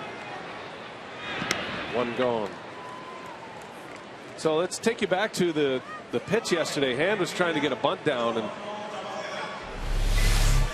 Donovan staring at a 97-mile-an-hour fastball, and of course he was doing all he could to try to turn away from it, but just couldn't quite get out of the way. And you know, the Brewers teach their pitchers as they square up, the reason why the back foot is dropped is so they can turn away from the pitch, but no chance to get out of the way of that. Tyson Ross, other than that pitch, he had good command all night.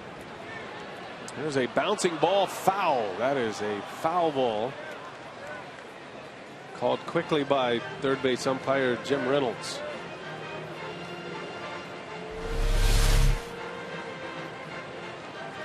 Yeah, he's right on it. I mean, that ball bounced in right in front of home plate.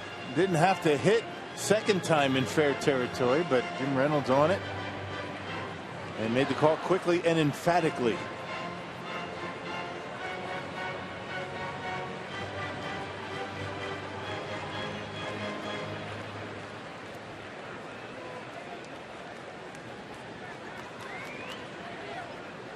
Segura is 0 for 2 with a couple of strikeouts and a bouncer back to the mound.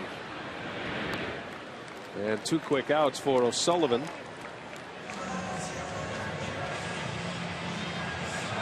Well, right now on FoxSportsWisconsin.com, you can see how Francisco Rodriguez helped out John Axford in the bullpen. Coverage of Gary Anderson and the Badgers from Big Ten Media Days, and the latest in our Packers training camp preview series. Looking at the coaches. 2 up, 2 down for Jonathan Lucroy.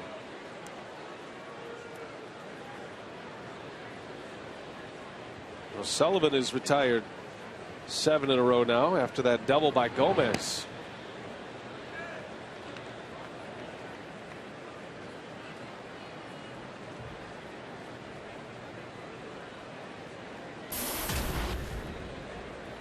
Lucroy has walked twice, been stranded at third base twice.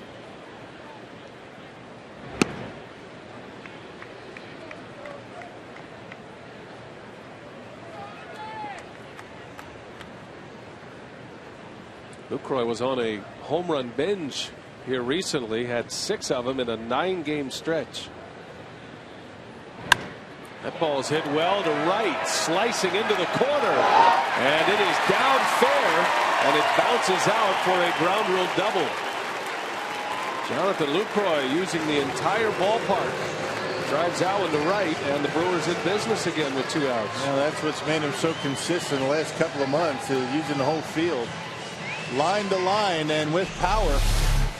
Has some home runs to right field. There's a fastball up and in, and Lucroy able to pull the hands in and get the big part of the bat on it just inside that right field line. That's a good piece of hitting by Lucroy. And now the Brewers with the man in scoring position for the hottest Brewer hitter tonight. Gomez is 2 for 2, 2 doubles. Drove in 2 runs with a double to center in the third. That one's in there for a strike. Jimmy John's freaky fast delivery. Carlos Gomez turning one around in that third inning, knocking it over the head of Venable. Scoring Weeks and Aoki.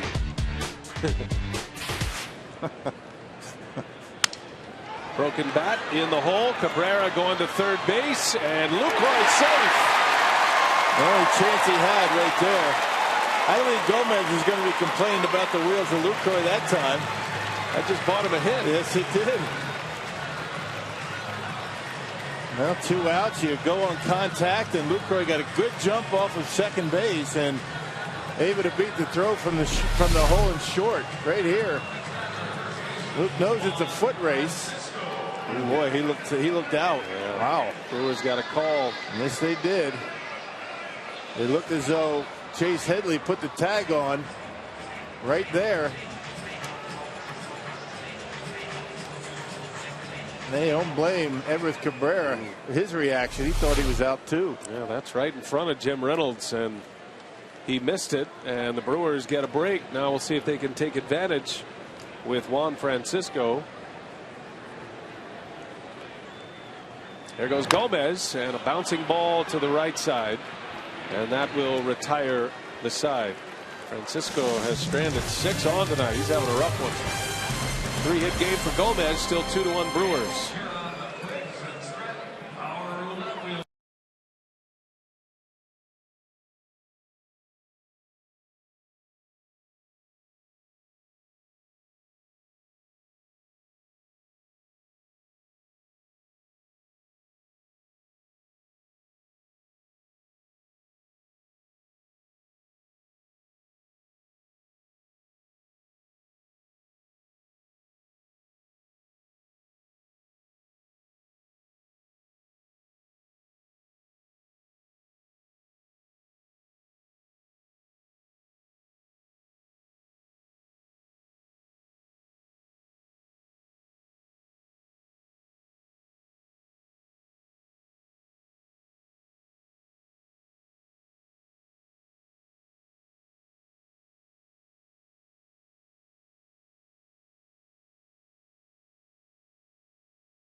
Wisconsin is presented by the Wisconsin Lottery, reminding you to please play responsibly. And by Miller Lite. It's not just a good time, it's Miller time. Wednesday night in Milwaukee, Wisconsin on the river. Beautiful night for baseball. A reminder that this copyrighted telecast is presented by authority of the Brewers, may not be reproduced or retransmitted in any form, and the accounts and descriptions of this game may not be disseminated without express written consent. Kyle Lohse back to work, 6th inning, 2-1 Brewers. Both runs coming on the double by Gomez, who has 3 hits tonight.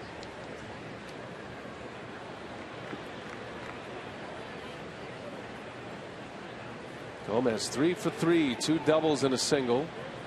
Lohse trying to keep the Padres at 1. He'll have to deal with the top of the order and the 3rd time through the batting order.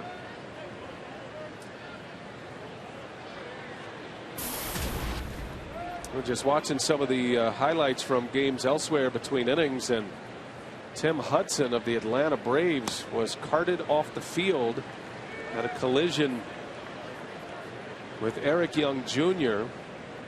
against the Mets, and it looks like a bad ankle injury. Not sure the extent, but he was unable to walk or leave under his own power. That could be huge for Atlanta. Right. They're one of their best pitchers in Tim Hudson, if he's going to be down for a while. So you might see the Braves enter into the trade rumors here if that one is a severe injury that's going to set Hudson down for a significant amount of time. Yeah, shutout through 7 2/3 for Hudson. He had to be taken out, and not too bad.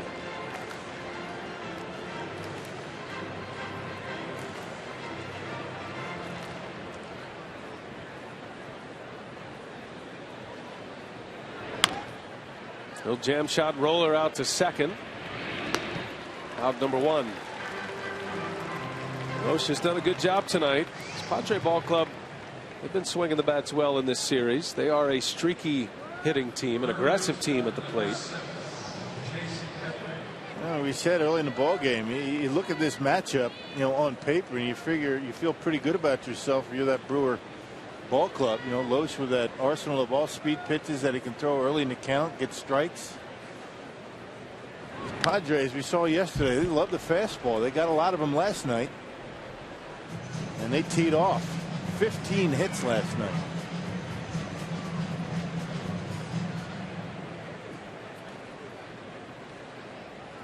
Headley has a double tonight as one of the 4 San Diego hits.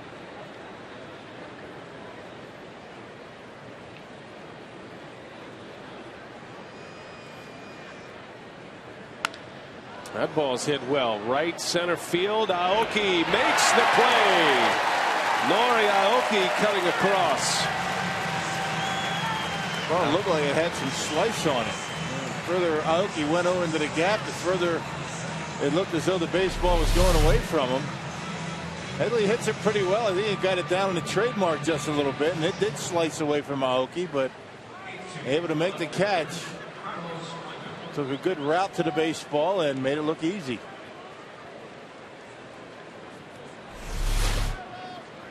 The advantage of playing deep. Don't have to go back too much, just go across. 2 up and 2 down. One of the coolest gloves in all of baseball, Nori Aoki. I think all players should have their name in Japanese. It's Nori's for sure. He's used it well over his career. He was a Gold Glover in Japan. Very highly thought of for his defense. I had a friend of mine who was over in Japan. He got a replica glove, and in the palm of the glove it said Nisi Kachi. And he was asking around, this must be some famous baseball player in Japan. He didn't know anything about it, and he said, who's Nisi Kachi? And they said, no, it says nice catch. I knew that was coming. That's a true story. A 3 up 3 down inning as Lohse continues to roll. Nisi Kachi, right? Look him up. Right.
Miller Park. Brewers up 2-1. Bottom 6 come out to Miller Park for DNR days for select dates. Enjoy savings on Brewers tickets. Get a free Blaze Orange Brewers cap. Brewers.com. Special events for details. And guys, before the game, Ron Renneke with an update on Marco Estrada trying to rehab that hamstring. Renneke says that Marco's hamstring is doing well, and there's a plan now for the team to send him out for 3 rehab starts. They're working on that and hoping to get Marco back into the picture as soon as possible. All right, thanks, Mark. And I know the Brewers would be very encouraged to bolster their starting rotation. And here is Uni Betancourt to lead off for the Crew. 2-1 our score. Milwaukee in the lead. And a 2 RBI double by Carlos Gomez in the bottom of the 3rd inning. Took them from a 1-0 deficit to a 2-1 lead.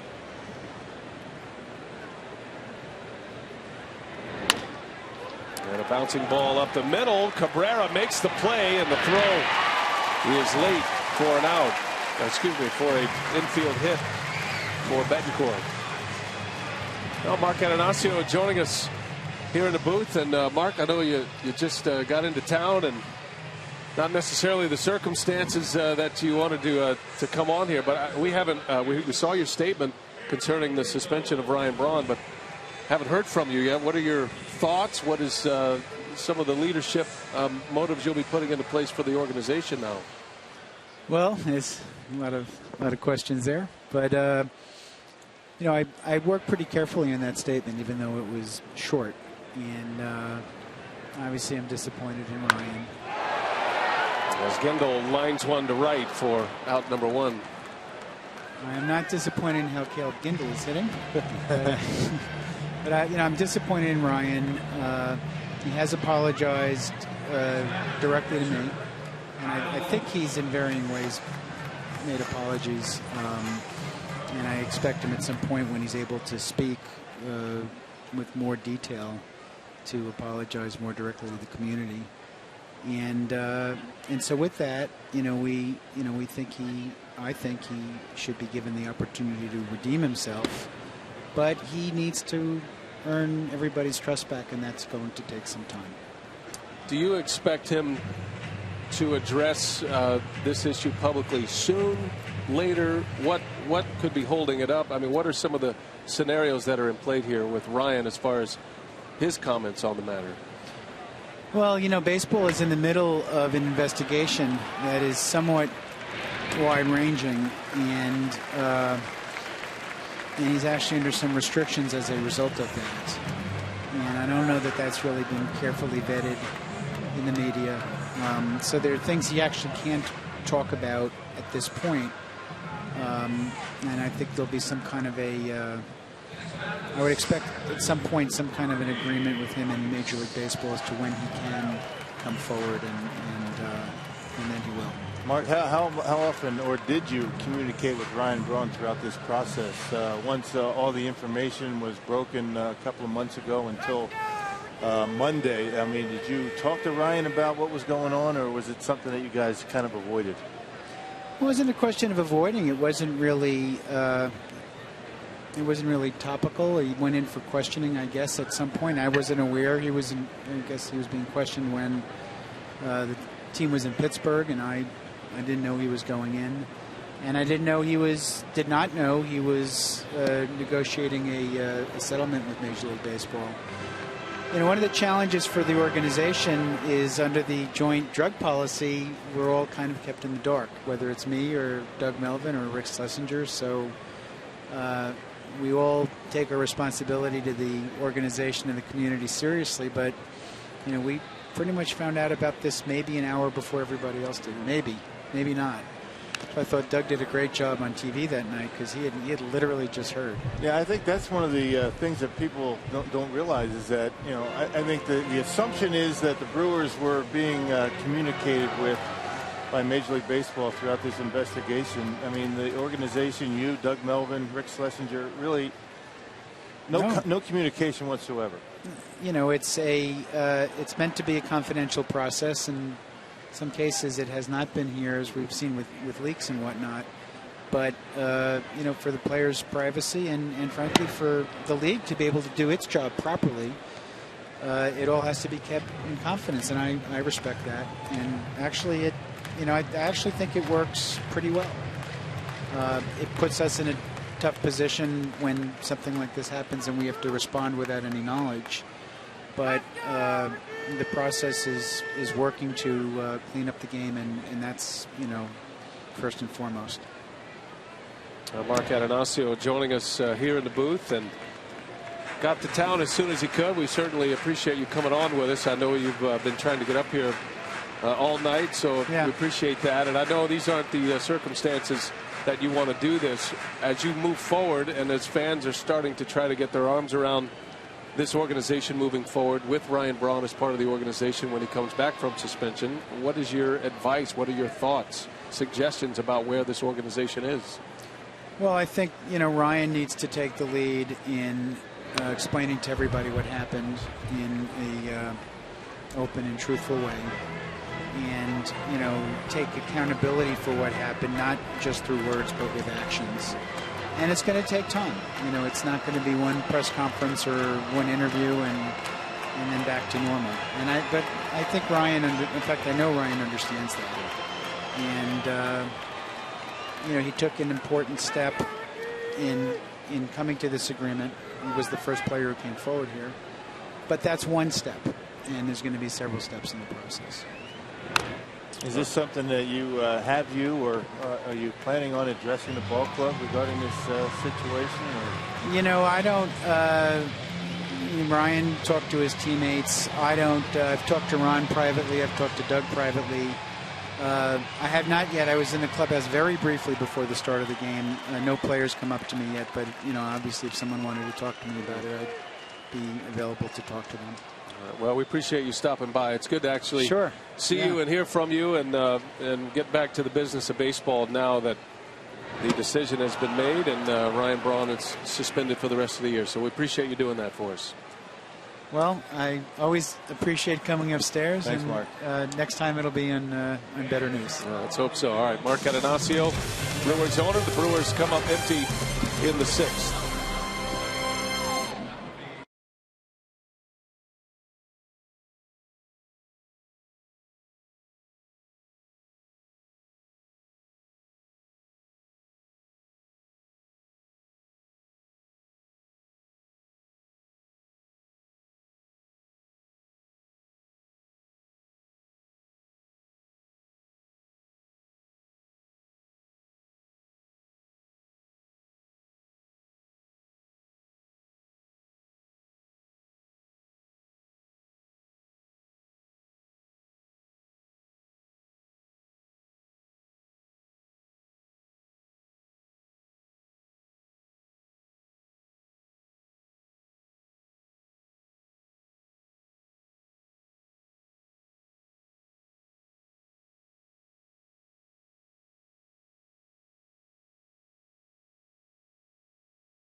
Our Toyota game summary. Kyle Loesch, who's been pitching so well lately, has got a dandy going tonight. Kyle, with a terrific effort so far. Carlos Gomez, 3 hits in this one. Go-Go driving in the Brewers' runs with one of his 2 doubles. He also has a single. And Carlos providing the offense. Jonathan Lucroy with a double to right. He continues to swing a hot bat as the Brewers hoping to break through and get a win in the series, guys, as we move to the 7th. And Loesch pitching well. And Loesch back at it against Yonder Alonso here to start the 7th inning. Thanks to Mark Atanasio. I know we've been trying to get him on the air for a couple of days. He's been trying to make his way to Milwaukee and arrive tonight. And he was just telling us, Rock, that he is going to address the media now. I didn't realize that he had not done that yet. Yeah. So we appreciate him coming on our air and giving us his thoughts as best we can do it around the action of a ball game. But Mark's pretty candid about the fact that, you know, Ryan has some explaining to do and he has some questions to answer. He is fully, that's what I took from it, that he's expecting Ryan to do that when he feels like he can, and gave a little clarity on some of the decisions that are made on what he can and cannot say, but through the agreement that has been made with baseball, the players union, and Ryan himself. It's a lot more complicated than we know. It certainly wouldn't be if Ryan comes out and answers questions and begins to talk about it and shed some light. That's when things start to change a little bit, when the subject himself speaks about it.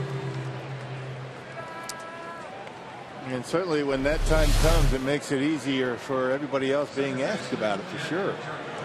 And a good changeup, an excellent changeup, down and away, right on the outside corner. And first out of the inning.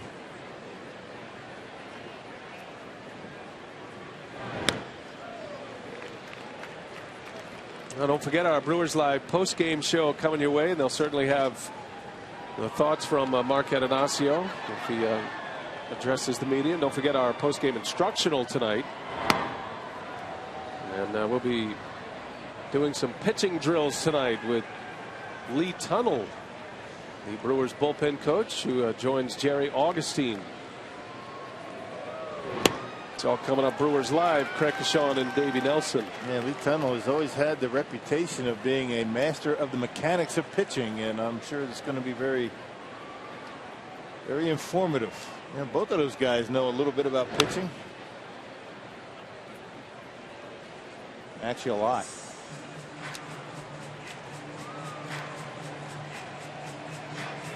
Loesch's pitch count at 97 as he works here in the 7th inning. Got his first win as a Brewer against San Diego back on April 22nd in a game that he had to leave early after 5 innings with a dislocated pinky finger. And it was the man at the plate that was part of the collision. As light as it was a clip of the back of the jersey of Jerko that dislocated Loesch's pinky. He says it happens all the time. And he retires, and Francisco comes off the bag, makes a good play on a poor throw from Segura, and now 2 outs in the inning.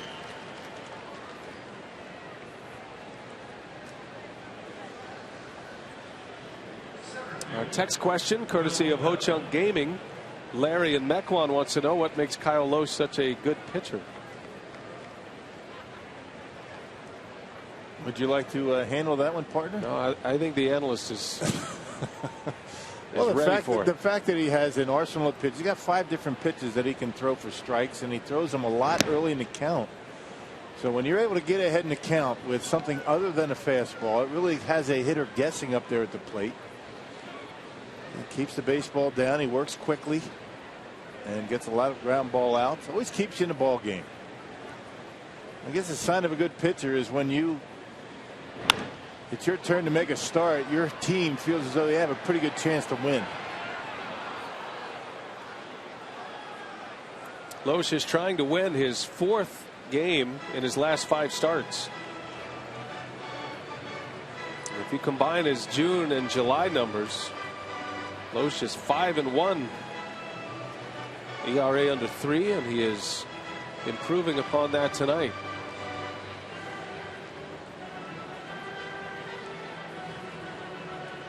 Look at the 24 pitch second inning. A lot of foul balls in that inning by the Padres. Yeah, look at the 4th inning, though. They kind of made up for that. And that second inning, he faced just 3 batters. He ended up ending that inning with a strike him out, throw him out, double play.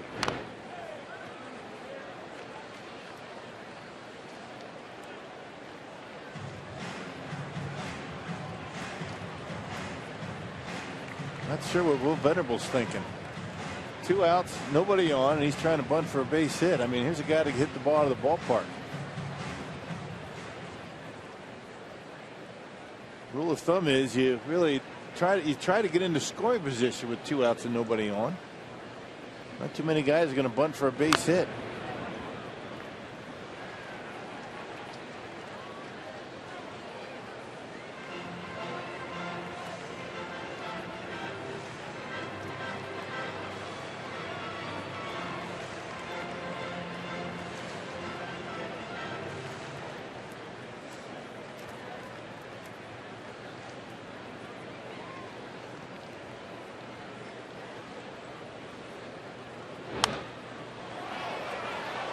Count stays at 1-2.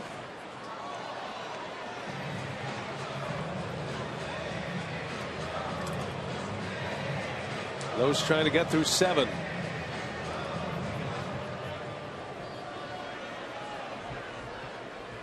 Brewers are back at full strength in their bullpen. They pitched a man short last night after trading Frankie Rodriguez to the Orioles.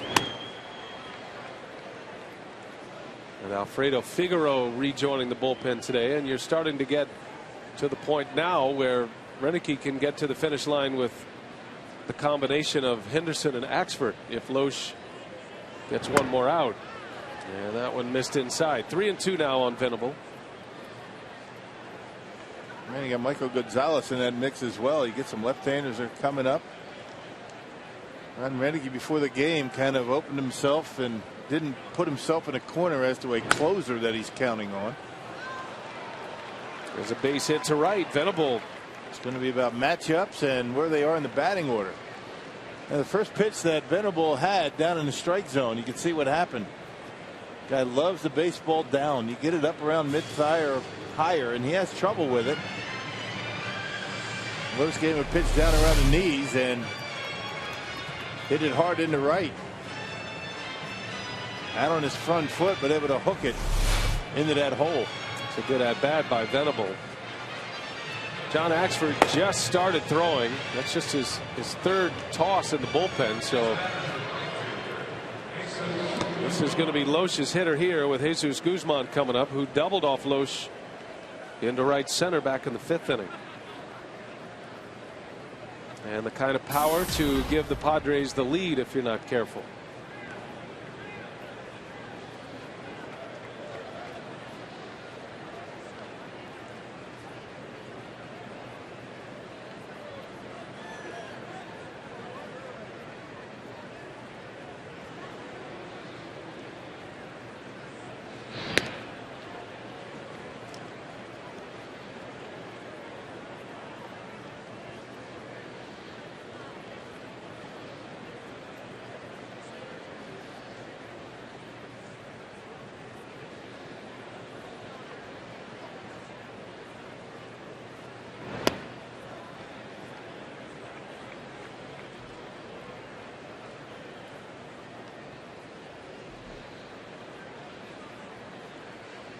The most pitches Loesch has thrown this year, 108.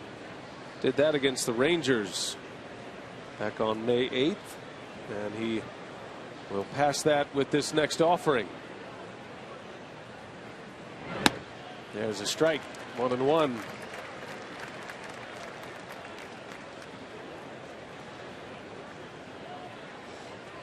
Looking ahead to the Brewers' 7th inning. They'll have Aoki, Segura, and Lucroy coming up.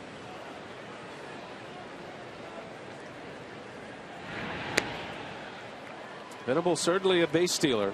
He and Everth Cabrera will run at will. Venable has 9 stolen bases.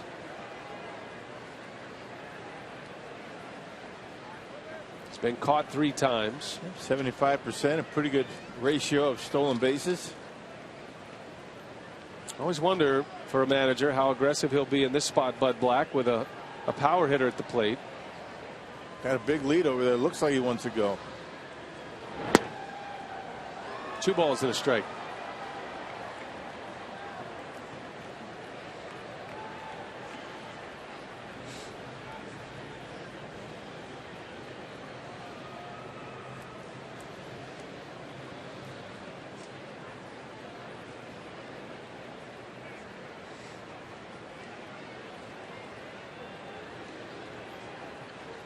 Big pitch here and a hitter's count. And Guzman takes a ball, and Loesch falling behind 3-1 now. This could be his last hitter regardless.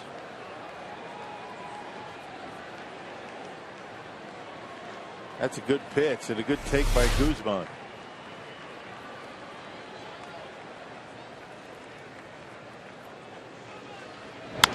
Bouncing ball to short. Segura the easy way, and Loesch gets out of it. 7 strong innings from Kyle Loesch. Most likely done.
Here at Miller Park, and with Francisco Rodriguez traded away to Baltimore yesterday, we may already get a look at who Ron Roenicke will go to as his closer tonight. Our AT&T Twitter poll results: 54% of the vote went to John Axford, 46% went to Jim Henderson, and Axford doesn't have a save yet this season, but he has gone unscored upon in 30 of his last 31. Henderson with 10 saves, and overall, Ax certainly has more experience. We will see how the decision-making plays out for Ron throughout the game. And Axford was up and throwing, perhaps ready to come in the 7th inning. Loesch is able to get out of it, and I'm sure that Axford will be next up. Loesch 7 strong, 1 run. 2-1 Brewers as we play in the bottom of the 7th inning. Tell you what, John Axford has sat back down, and Loesch is in the back of the dugout, which might indicate he's coming back, as Aoki is drilled by a pitch.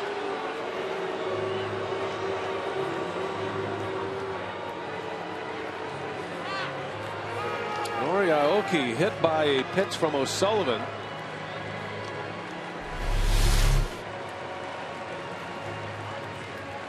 They got him on the right calf. And no chance getting out of the way of that. Wow.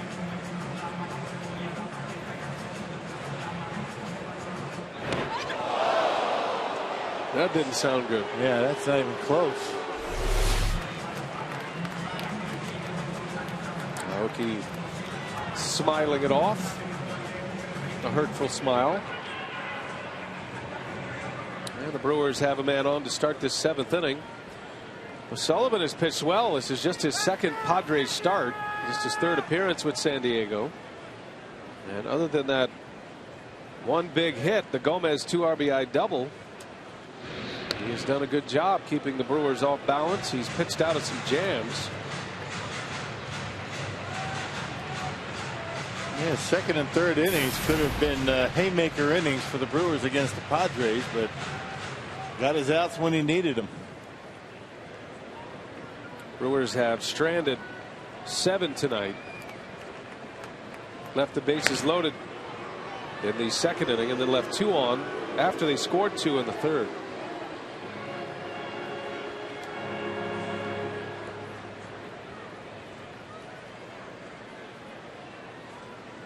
Segura's had a tough night at the plate. 0 for 3 with a couple of Ks.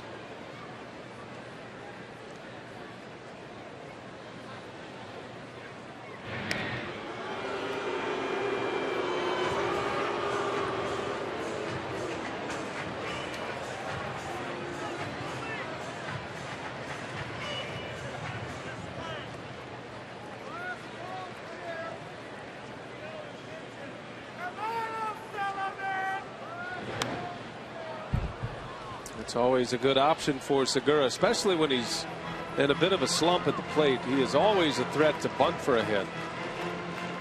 It's one of the reasons he has a chance to hit 300, maybe one day contend for a batting title, maybe this year contend for a batting title because of all the infield hits. And the old saying, you can't teach speed. Segura can really fly. Can't teach speed and instincts. He's got them both.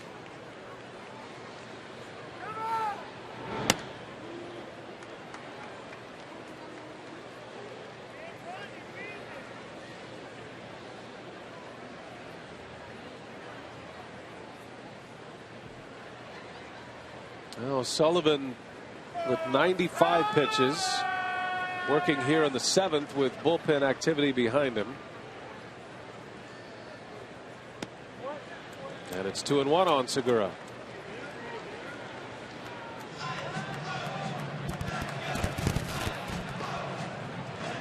Double barrel action. Stouffer and Thayer.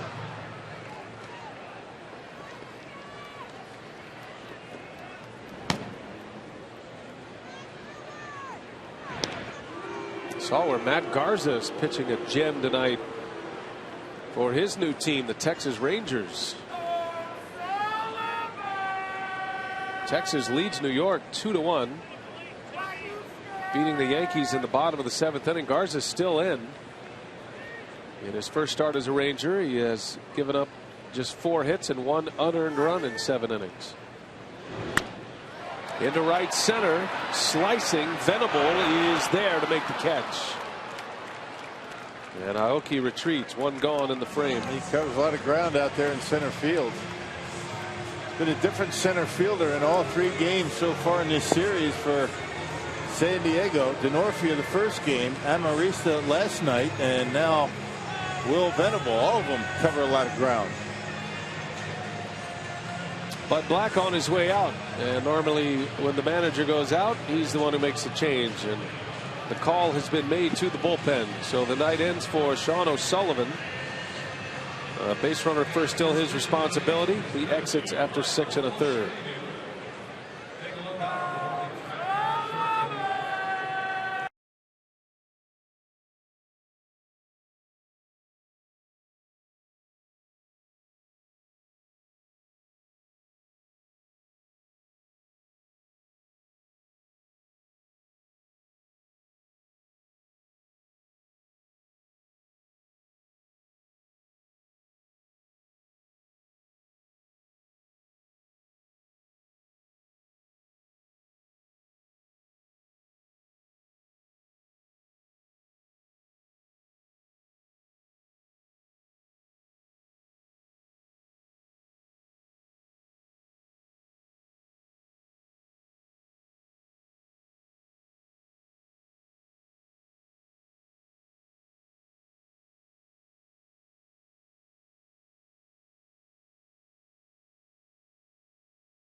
With 7 hits and 2 runs allowed. Those 2 runs came on a Gomez double back in the 3rd inning. Cannot win this game tonight. He'll turn it over to his bullpen. Dale Thayer is the first man out of Bud Black's pen. He'll face Jonathan Lucroy. Yeah, good numbers for Thayer. He pitched in the first game of this series. That was on Monday. A 280 earned run average, averaging almost a strikeout per innings pitched. But he has given up the 5 home runs in 45 innings of work.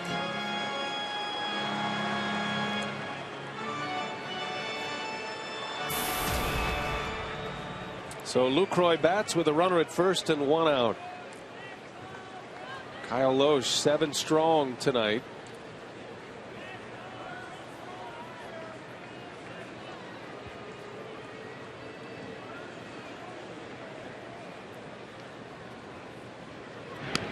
John Axford has resumed his throwing in the bullpen, so it looks like he'll have the 8th, which would set up Jim Henderson in the 9th in a save situation. Renicky talked about the matchups. Padres have 8, 9, and 1 coming up. There'll be a pinch hitter coming up second in the 8th inning. A Powerball home run count. Jonathan Lucroy sitting on 14. Number 14 came as an opposite field home run that was bounced out by Giancarlo Stanton. It was going to be short, but off the heel of the glove and out of here. That was on Saturday against the Marlins. If you can read lips in the dugout, he said, "I'll take it." You betcha you will. There goes Aoki, and a foul straight back.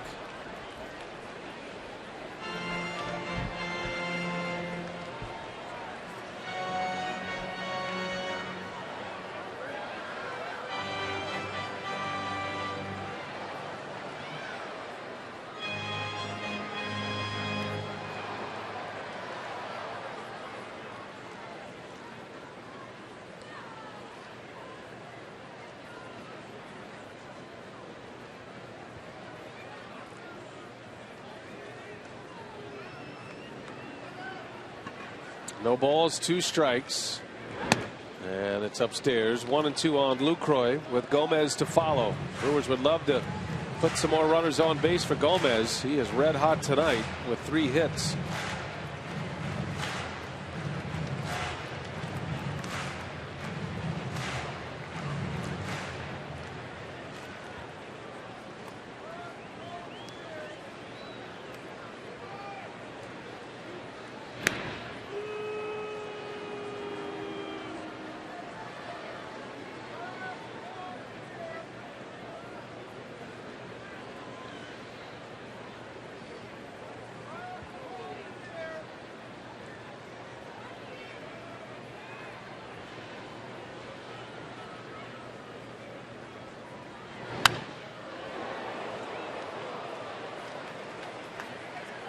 Count remains at 1 and 2. Almost picked that one right out of the glove of Nick Hundley. Staying alive. Nice play down there along the foul line. Nice play by the young man. Nice short hop. That was a big league stab right there. He was protecting the fans. Nice little pickup on the backhand. All in a day's work. Got to earn your stripes on the Brew Crew.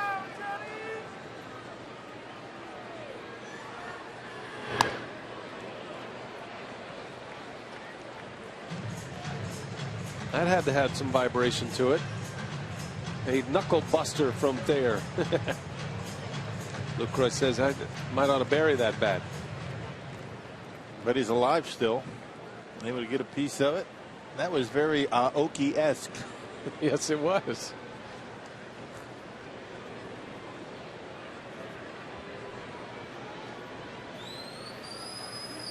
Aoki at first. He's ready to run, and a throw that way. You'd be hard pressed to find any hitter in the game who has used more areas of the bat than Nori Aoki.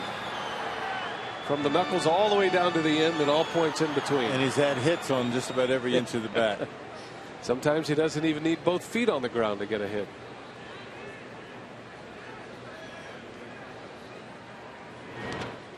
Good take, Lucroy, and a good play back there by Hundley. Keeps Aoki at first. A big sweeping slider well in front of the glove. Tried to get him to chase, and Hundley able to, not textbook by any stretch, but able to keep it in the glove.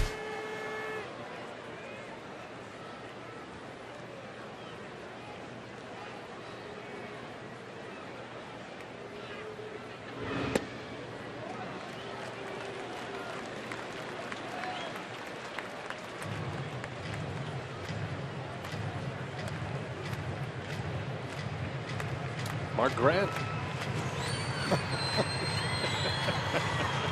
Don Zimmer. Moon is that? We promised him we wouldn't bring it up either. Too bad. No, he didn't. It's not our fault. Kevin Shank, Michael Vetter. Care of. Aoki takes off. Aoki will retreat as Lucroy fouls it back. Getting in some wind sprints over there at first base. Nori Aoki.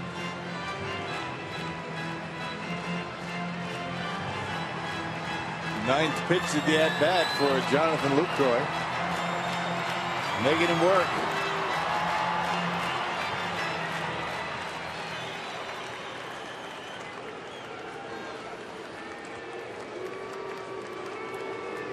Chance of Luke. 3-2. Aoki goes again, and another foul. Right off the mask of Hundley.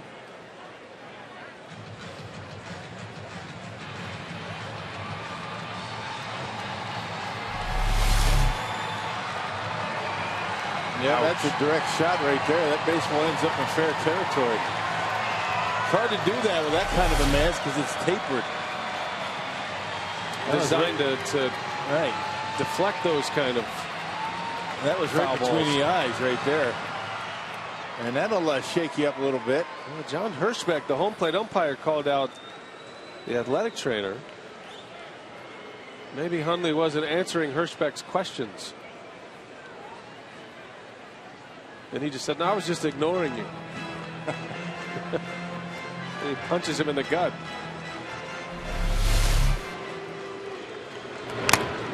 Man.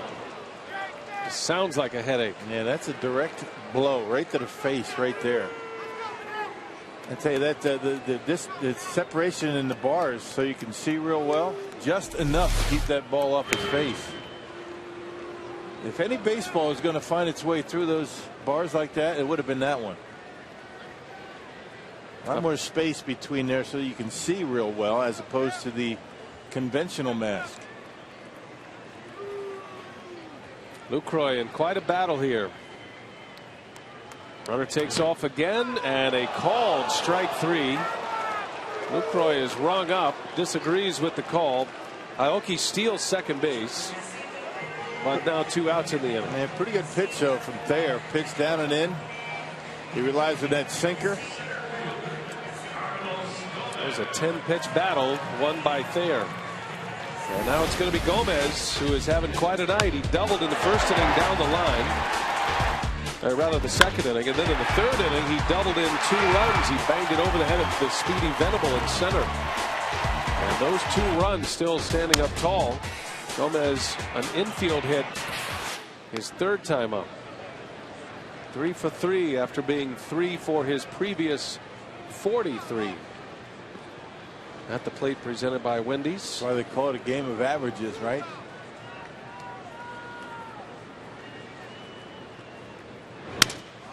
Broken bat up the middle, played by Jerko. The throw comes to the plate, a good one.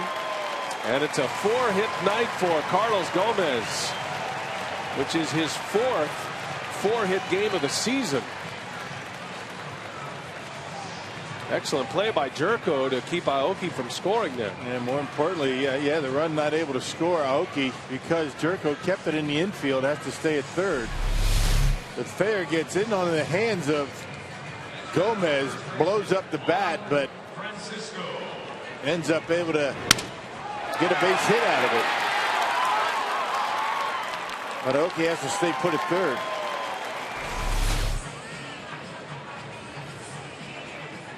Well, for Carlos Gomez, that is his 11th 4-hit game of his career.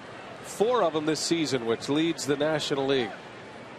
And we'll see if he's on the move.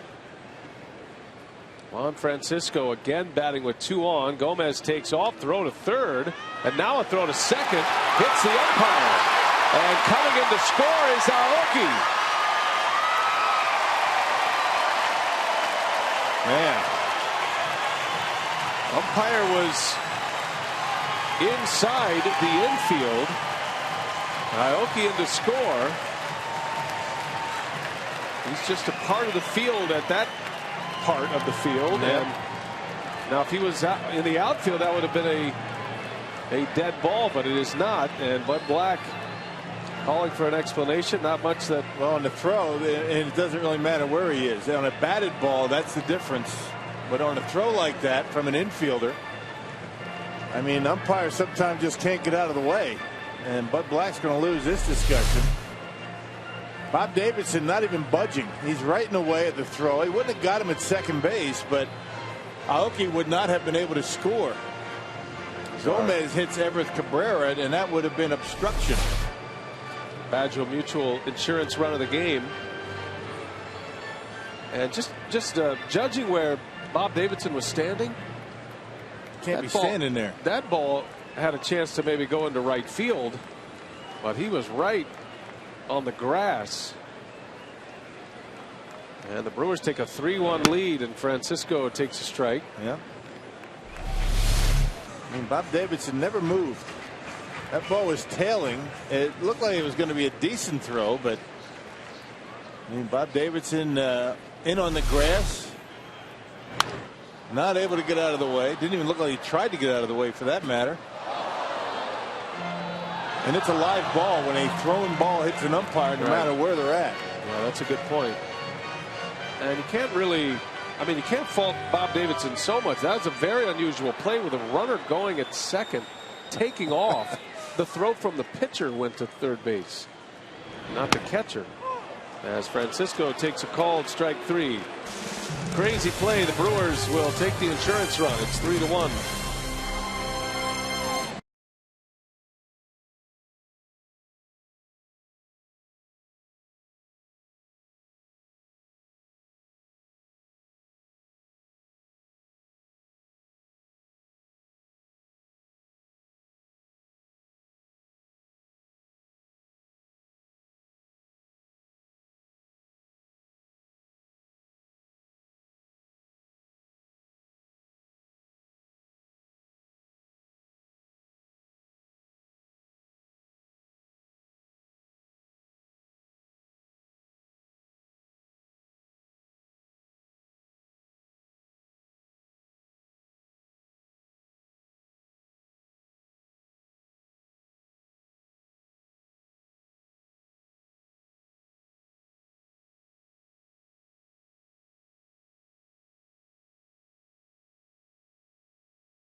Brewers take the 3-1 lead under the moon.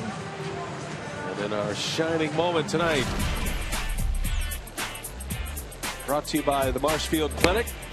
Kyle Loesch, Rocky goes 7 strong tonight. He was impressive against the Padres. Just continues to deal. I mean, as good as he's been last couple of months, he's been the guy. He's been the stopper in that starting rotation to try and minimize losing streaks, and he certainly is the guy the last couple of months that the Brewers hoped he would be when they picked him up right at the end of spring training.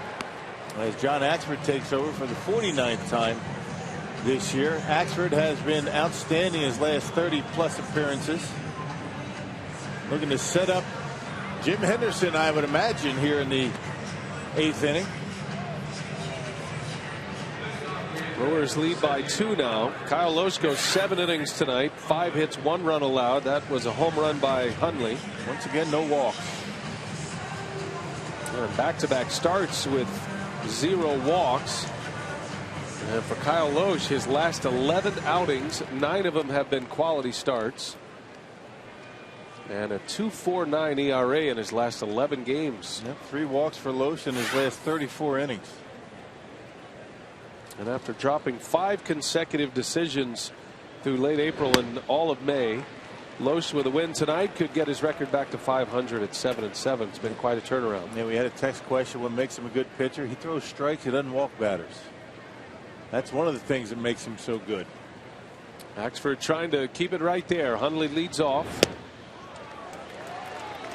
Got Hundley, DeNorfia, and then back to the top of the order, Cabrera.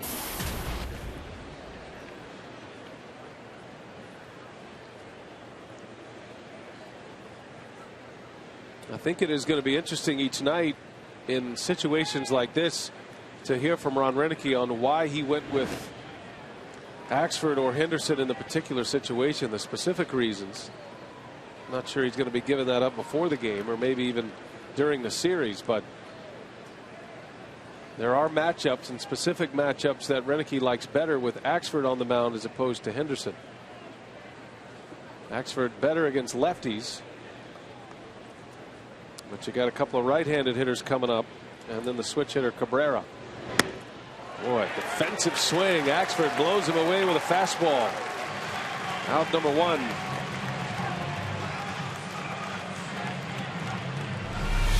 He's able to throw the breaking ball for a strike, and then goes after with the hard stuff on the outside corner. That plays perfectly on the corner, and not much Hundley's going to be able to do with that pitch. You see the numbers versus left and right for Axford. I think a lot of that damage came early in the season. Most of it did.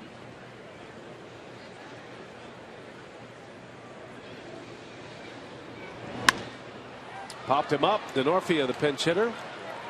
Out to Ricky Weeks. And there is out number 2. 2 quick ones for John Axford.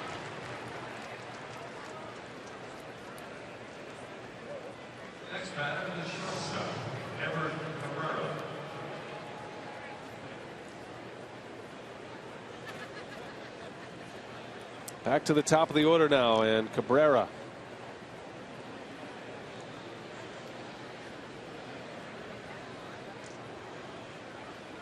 The all-star shortstop is 0 for 3 tonight.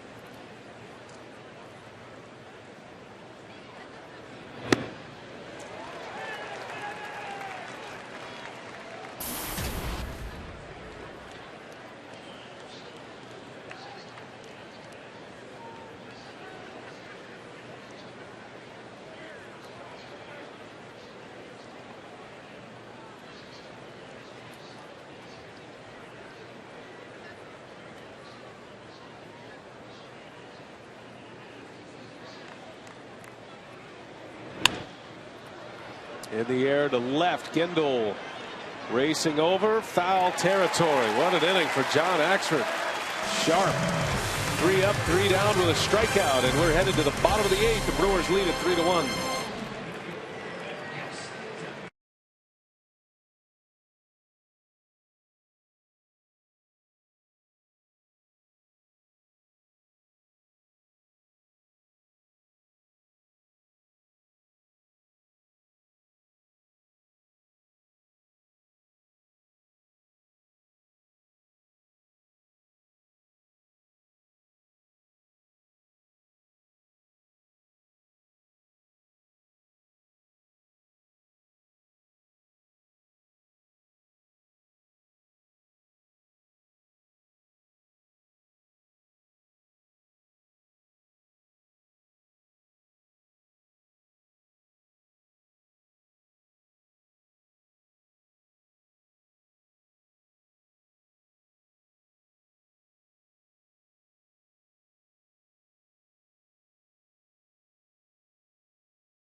lead at 3-1 as we go to the bottom half now. And the offensive support coming from Carlos Gomez tonight. You predicted it. Somebody had to step up.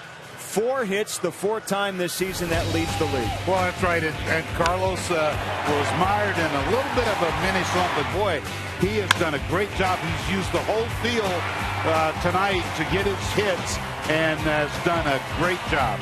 Couple of doubles, couple of singles for Carlos Gomez tonight, and the Brewers trying to protect this lead, maybe add to it here in the bottom half of the 8th inning. Also coming up on Brewers Live postgame, get inside the clubhouse. Plus, we'll hear more from Mark Antanasio. He met with the media after he talked to BA and Rock up in the booth just moments ago, and we're going to turn that around, and he had plenty to say, including a meeting today again in person with Ryan Braun in Milwaukee. We'll bring you all of those details coming up on Brewers Live after the ball game. Brian. All right, Craig and Davey, thanks. Tim Stauffer is in the pitch for San Diego as we head to the bottom of the 8th inning. And 22nd appearance for Stauffer, a 1-0 record, a .438 earned run average for the Padres right-hander. And last appeared on the 13th against the Giants, pitched 2 scoreless innings and struck out 3 batters.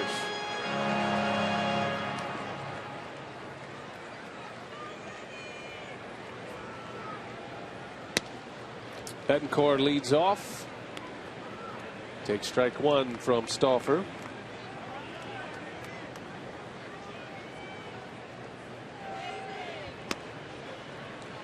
Brewers scoring 2 in the 3rd inning on the Carlos Gomez 2 RBI double. That put him ahead 2-1 at the time. Hundley had the home run against Loesch in the 3rd. That's all that Loesch allowed. And then an unusual way to score a run in the 7th. And even an unusual way to score it in the 7th, if you like to keep the scorebook.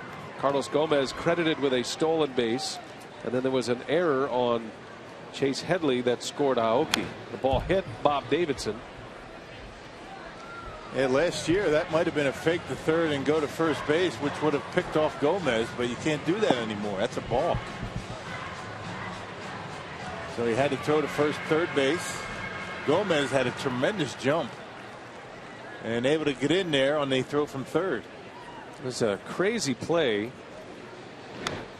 Something you just don't see a lot of, and I think that led to some of the confusion. And as a matter of fact, the Padres had 2 players, both Cabrera and Jerko, were at the bag at second base.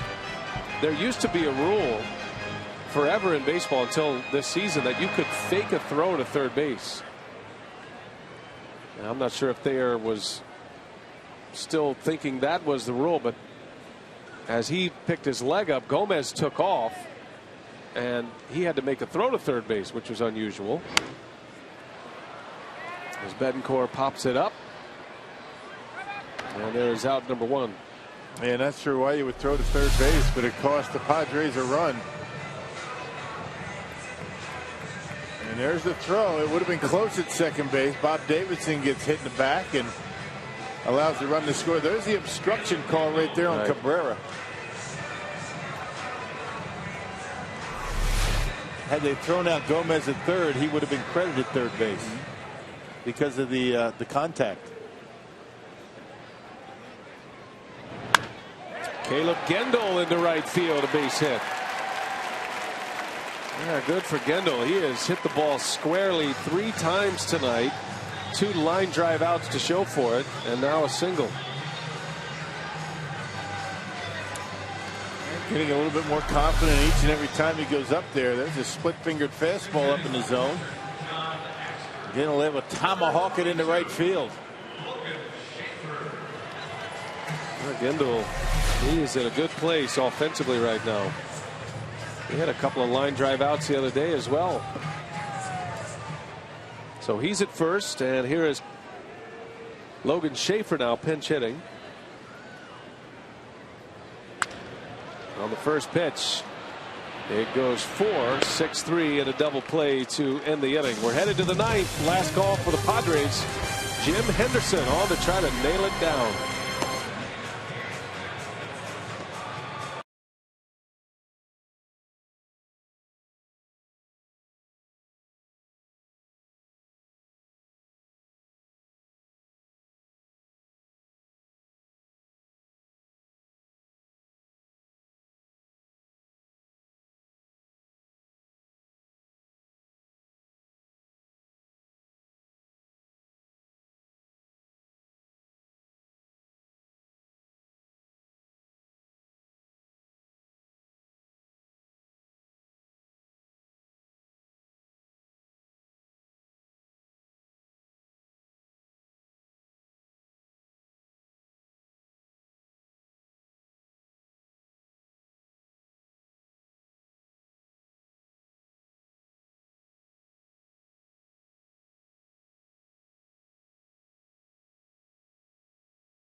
as the Brewers tighten up defensively.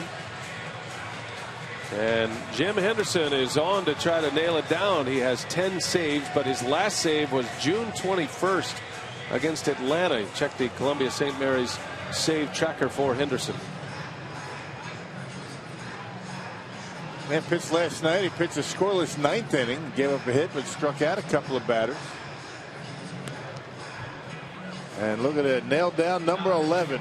10 for 13 so far this year. Both of the saves that three of the saves that he's blown have come in the 8th inning. Has not blown a save in the 9th.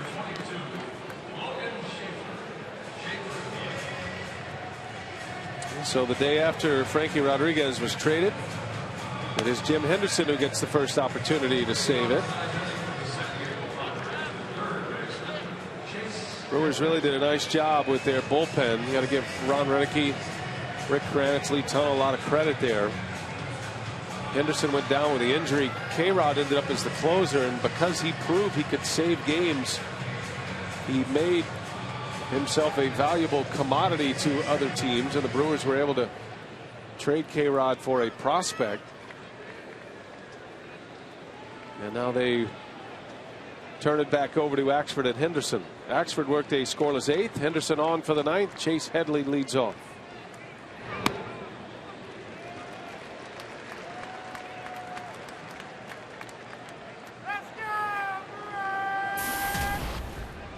Headley doubled off Loesch in the first. Loesch stands to be the winner after 7 terrific innings tonight.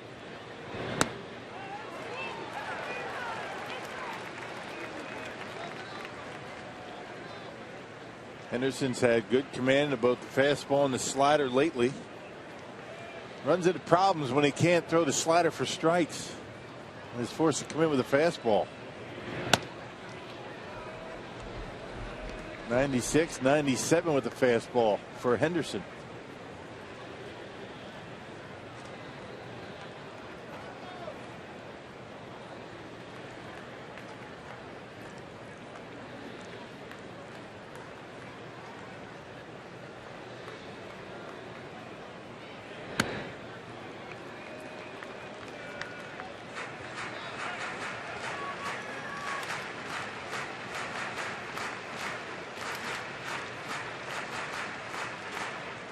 Two and two on Headley. Henderson going to have to go through the heart of this order. Headley, Quentin, and Alonso. But that run in the 7th is a big one, giving the Brewers a 2-run lead. And Powder River with a 97-mile-an-hour fastball. Henderson strikes out Chase Headley. Yeah, Headley able to lay off a couple of high fastballs with the 2 strikes. Not able to lay off of this one. This one up and in. Big fastball gets by Headley. And Henderson gets his man, that leadoff hitter.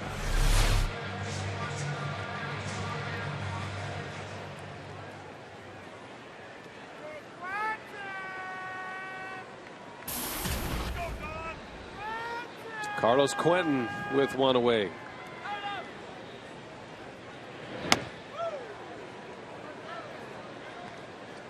Giovanni Gallardo will start tomorrow. Brewers hoping to finish this one off, set themselves up for a chance at a split in this 4-game series. And a 5-2 homestand. Still 2 big outs to get. 1-1 on Quentin.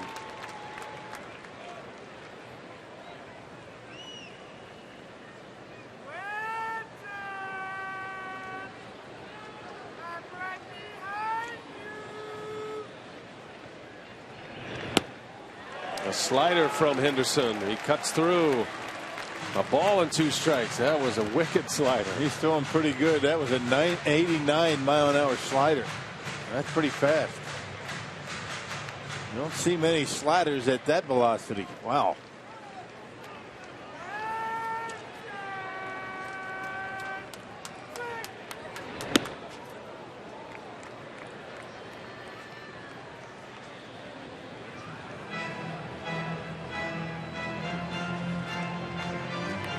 Quentin is hitless tonight. 0 for 3. Padres have 5 hits tonight. And a home run from Hundley, their only tally. That was in the 3rd. And the only blemish on Kyle Loesch's line tonight. 2-2. Got him. Henderson, another fastball, and dials it up to 98 miles an hour. Feeling good out there is Henderson. Back-to-back days and throwing even harder tonight. 2 up, 2 down, and 2 strikeouts.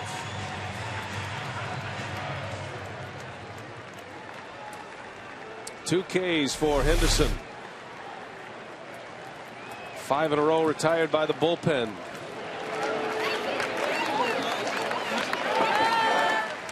And here is Alonso outside for a ball. Don't forget, tomorrow's game can be seen in a condensed version in prime time tomorrow, 7 o'clock, Brewers squeeze play. If you want to catch it live, tune into the Brewers Radio Network. 1:10 p.m. matinee here tomorrow for the finale of the series.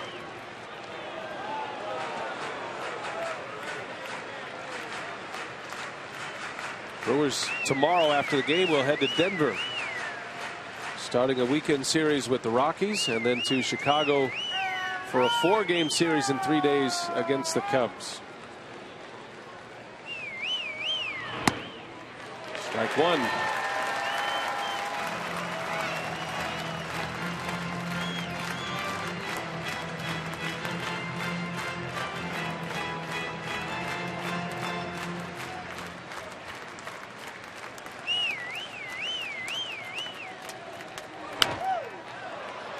Two and two now, and the Padres down to their last strike.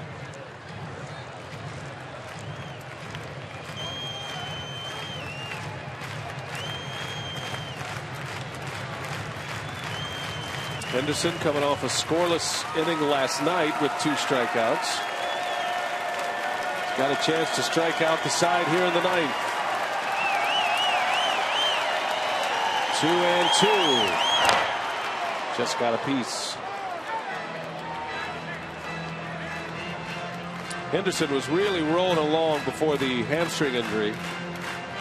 Had an ERA under 1.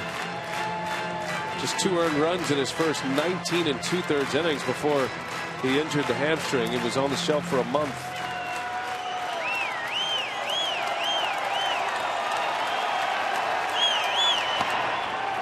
Full count. Henderson looks like he's back to his April form when he was the Brewers pitcher of the month. Had 6 saves and a 0.75 ERA in the month of April. Got to challenge him here. No walks. Full count, 2 outs. Might have chased ball 4, but at 96 miles an hour, he had to make a quick decision.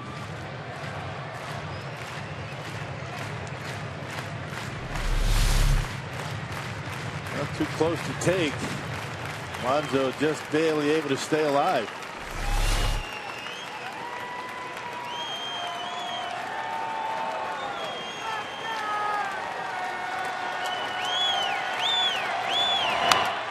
Had a better cut at that one. 3-2 the count. It remains on Alonso.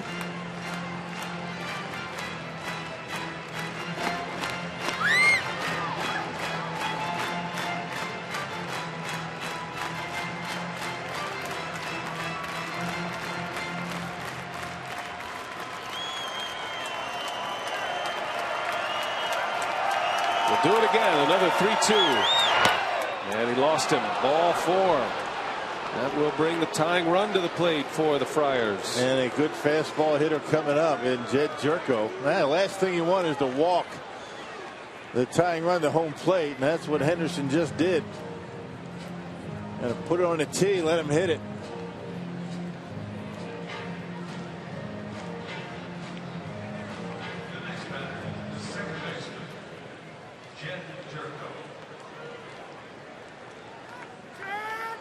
Jed Jerko, 1 for 3 tonight. Had a single to center field in the 2nd inning.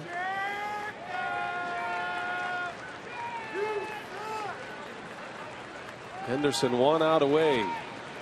Alonso takes off. The Brewers will let him run, not holding him on. defensive indifference, the official score to get him to second base.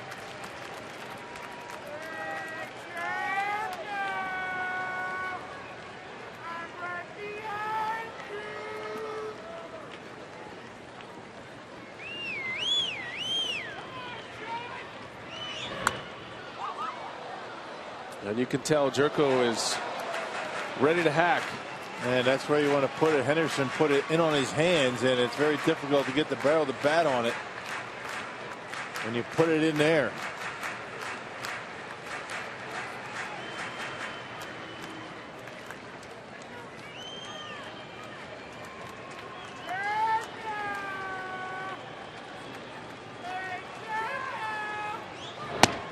Big swing. 1-2. Looks like a hitter you don't need to throw a strike to. He's ready to swing, and he's chasing. Yeah, he's chased that high fastball this entire series. Throw the next one a bit higher.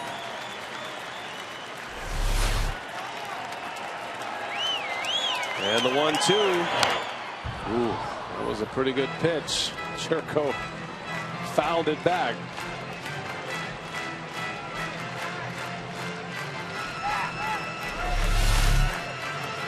A little bit too good, and Jerko fouls it off. That was a good pitch to hit.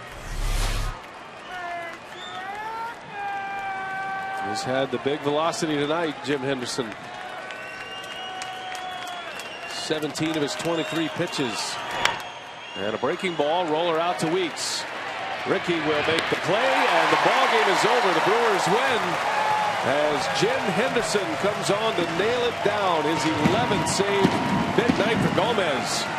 4 hits, 2 RBIs, and the Brewers defeat the Padres by a final of 3-1. Kyle Loesch now at 7-7. He wins yet again, and his 4th win in the month of July. He is rolling right now. Time for Brewers Live. We check in with Craig.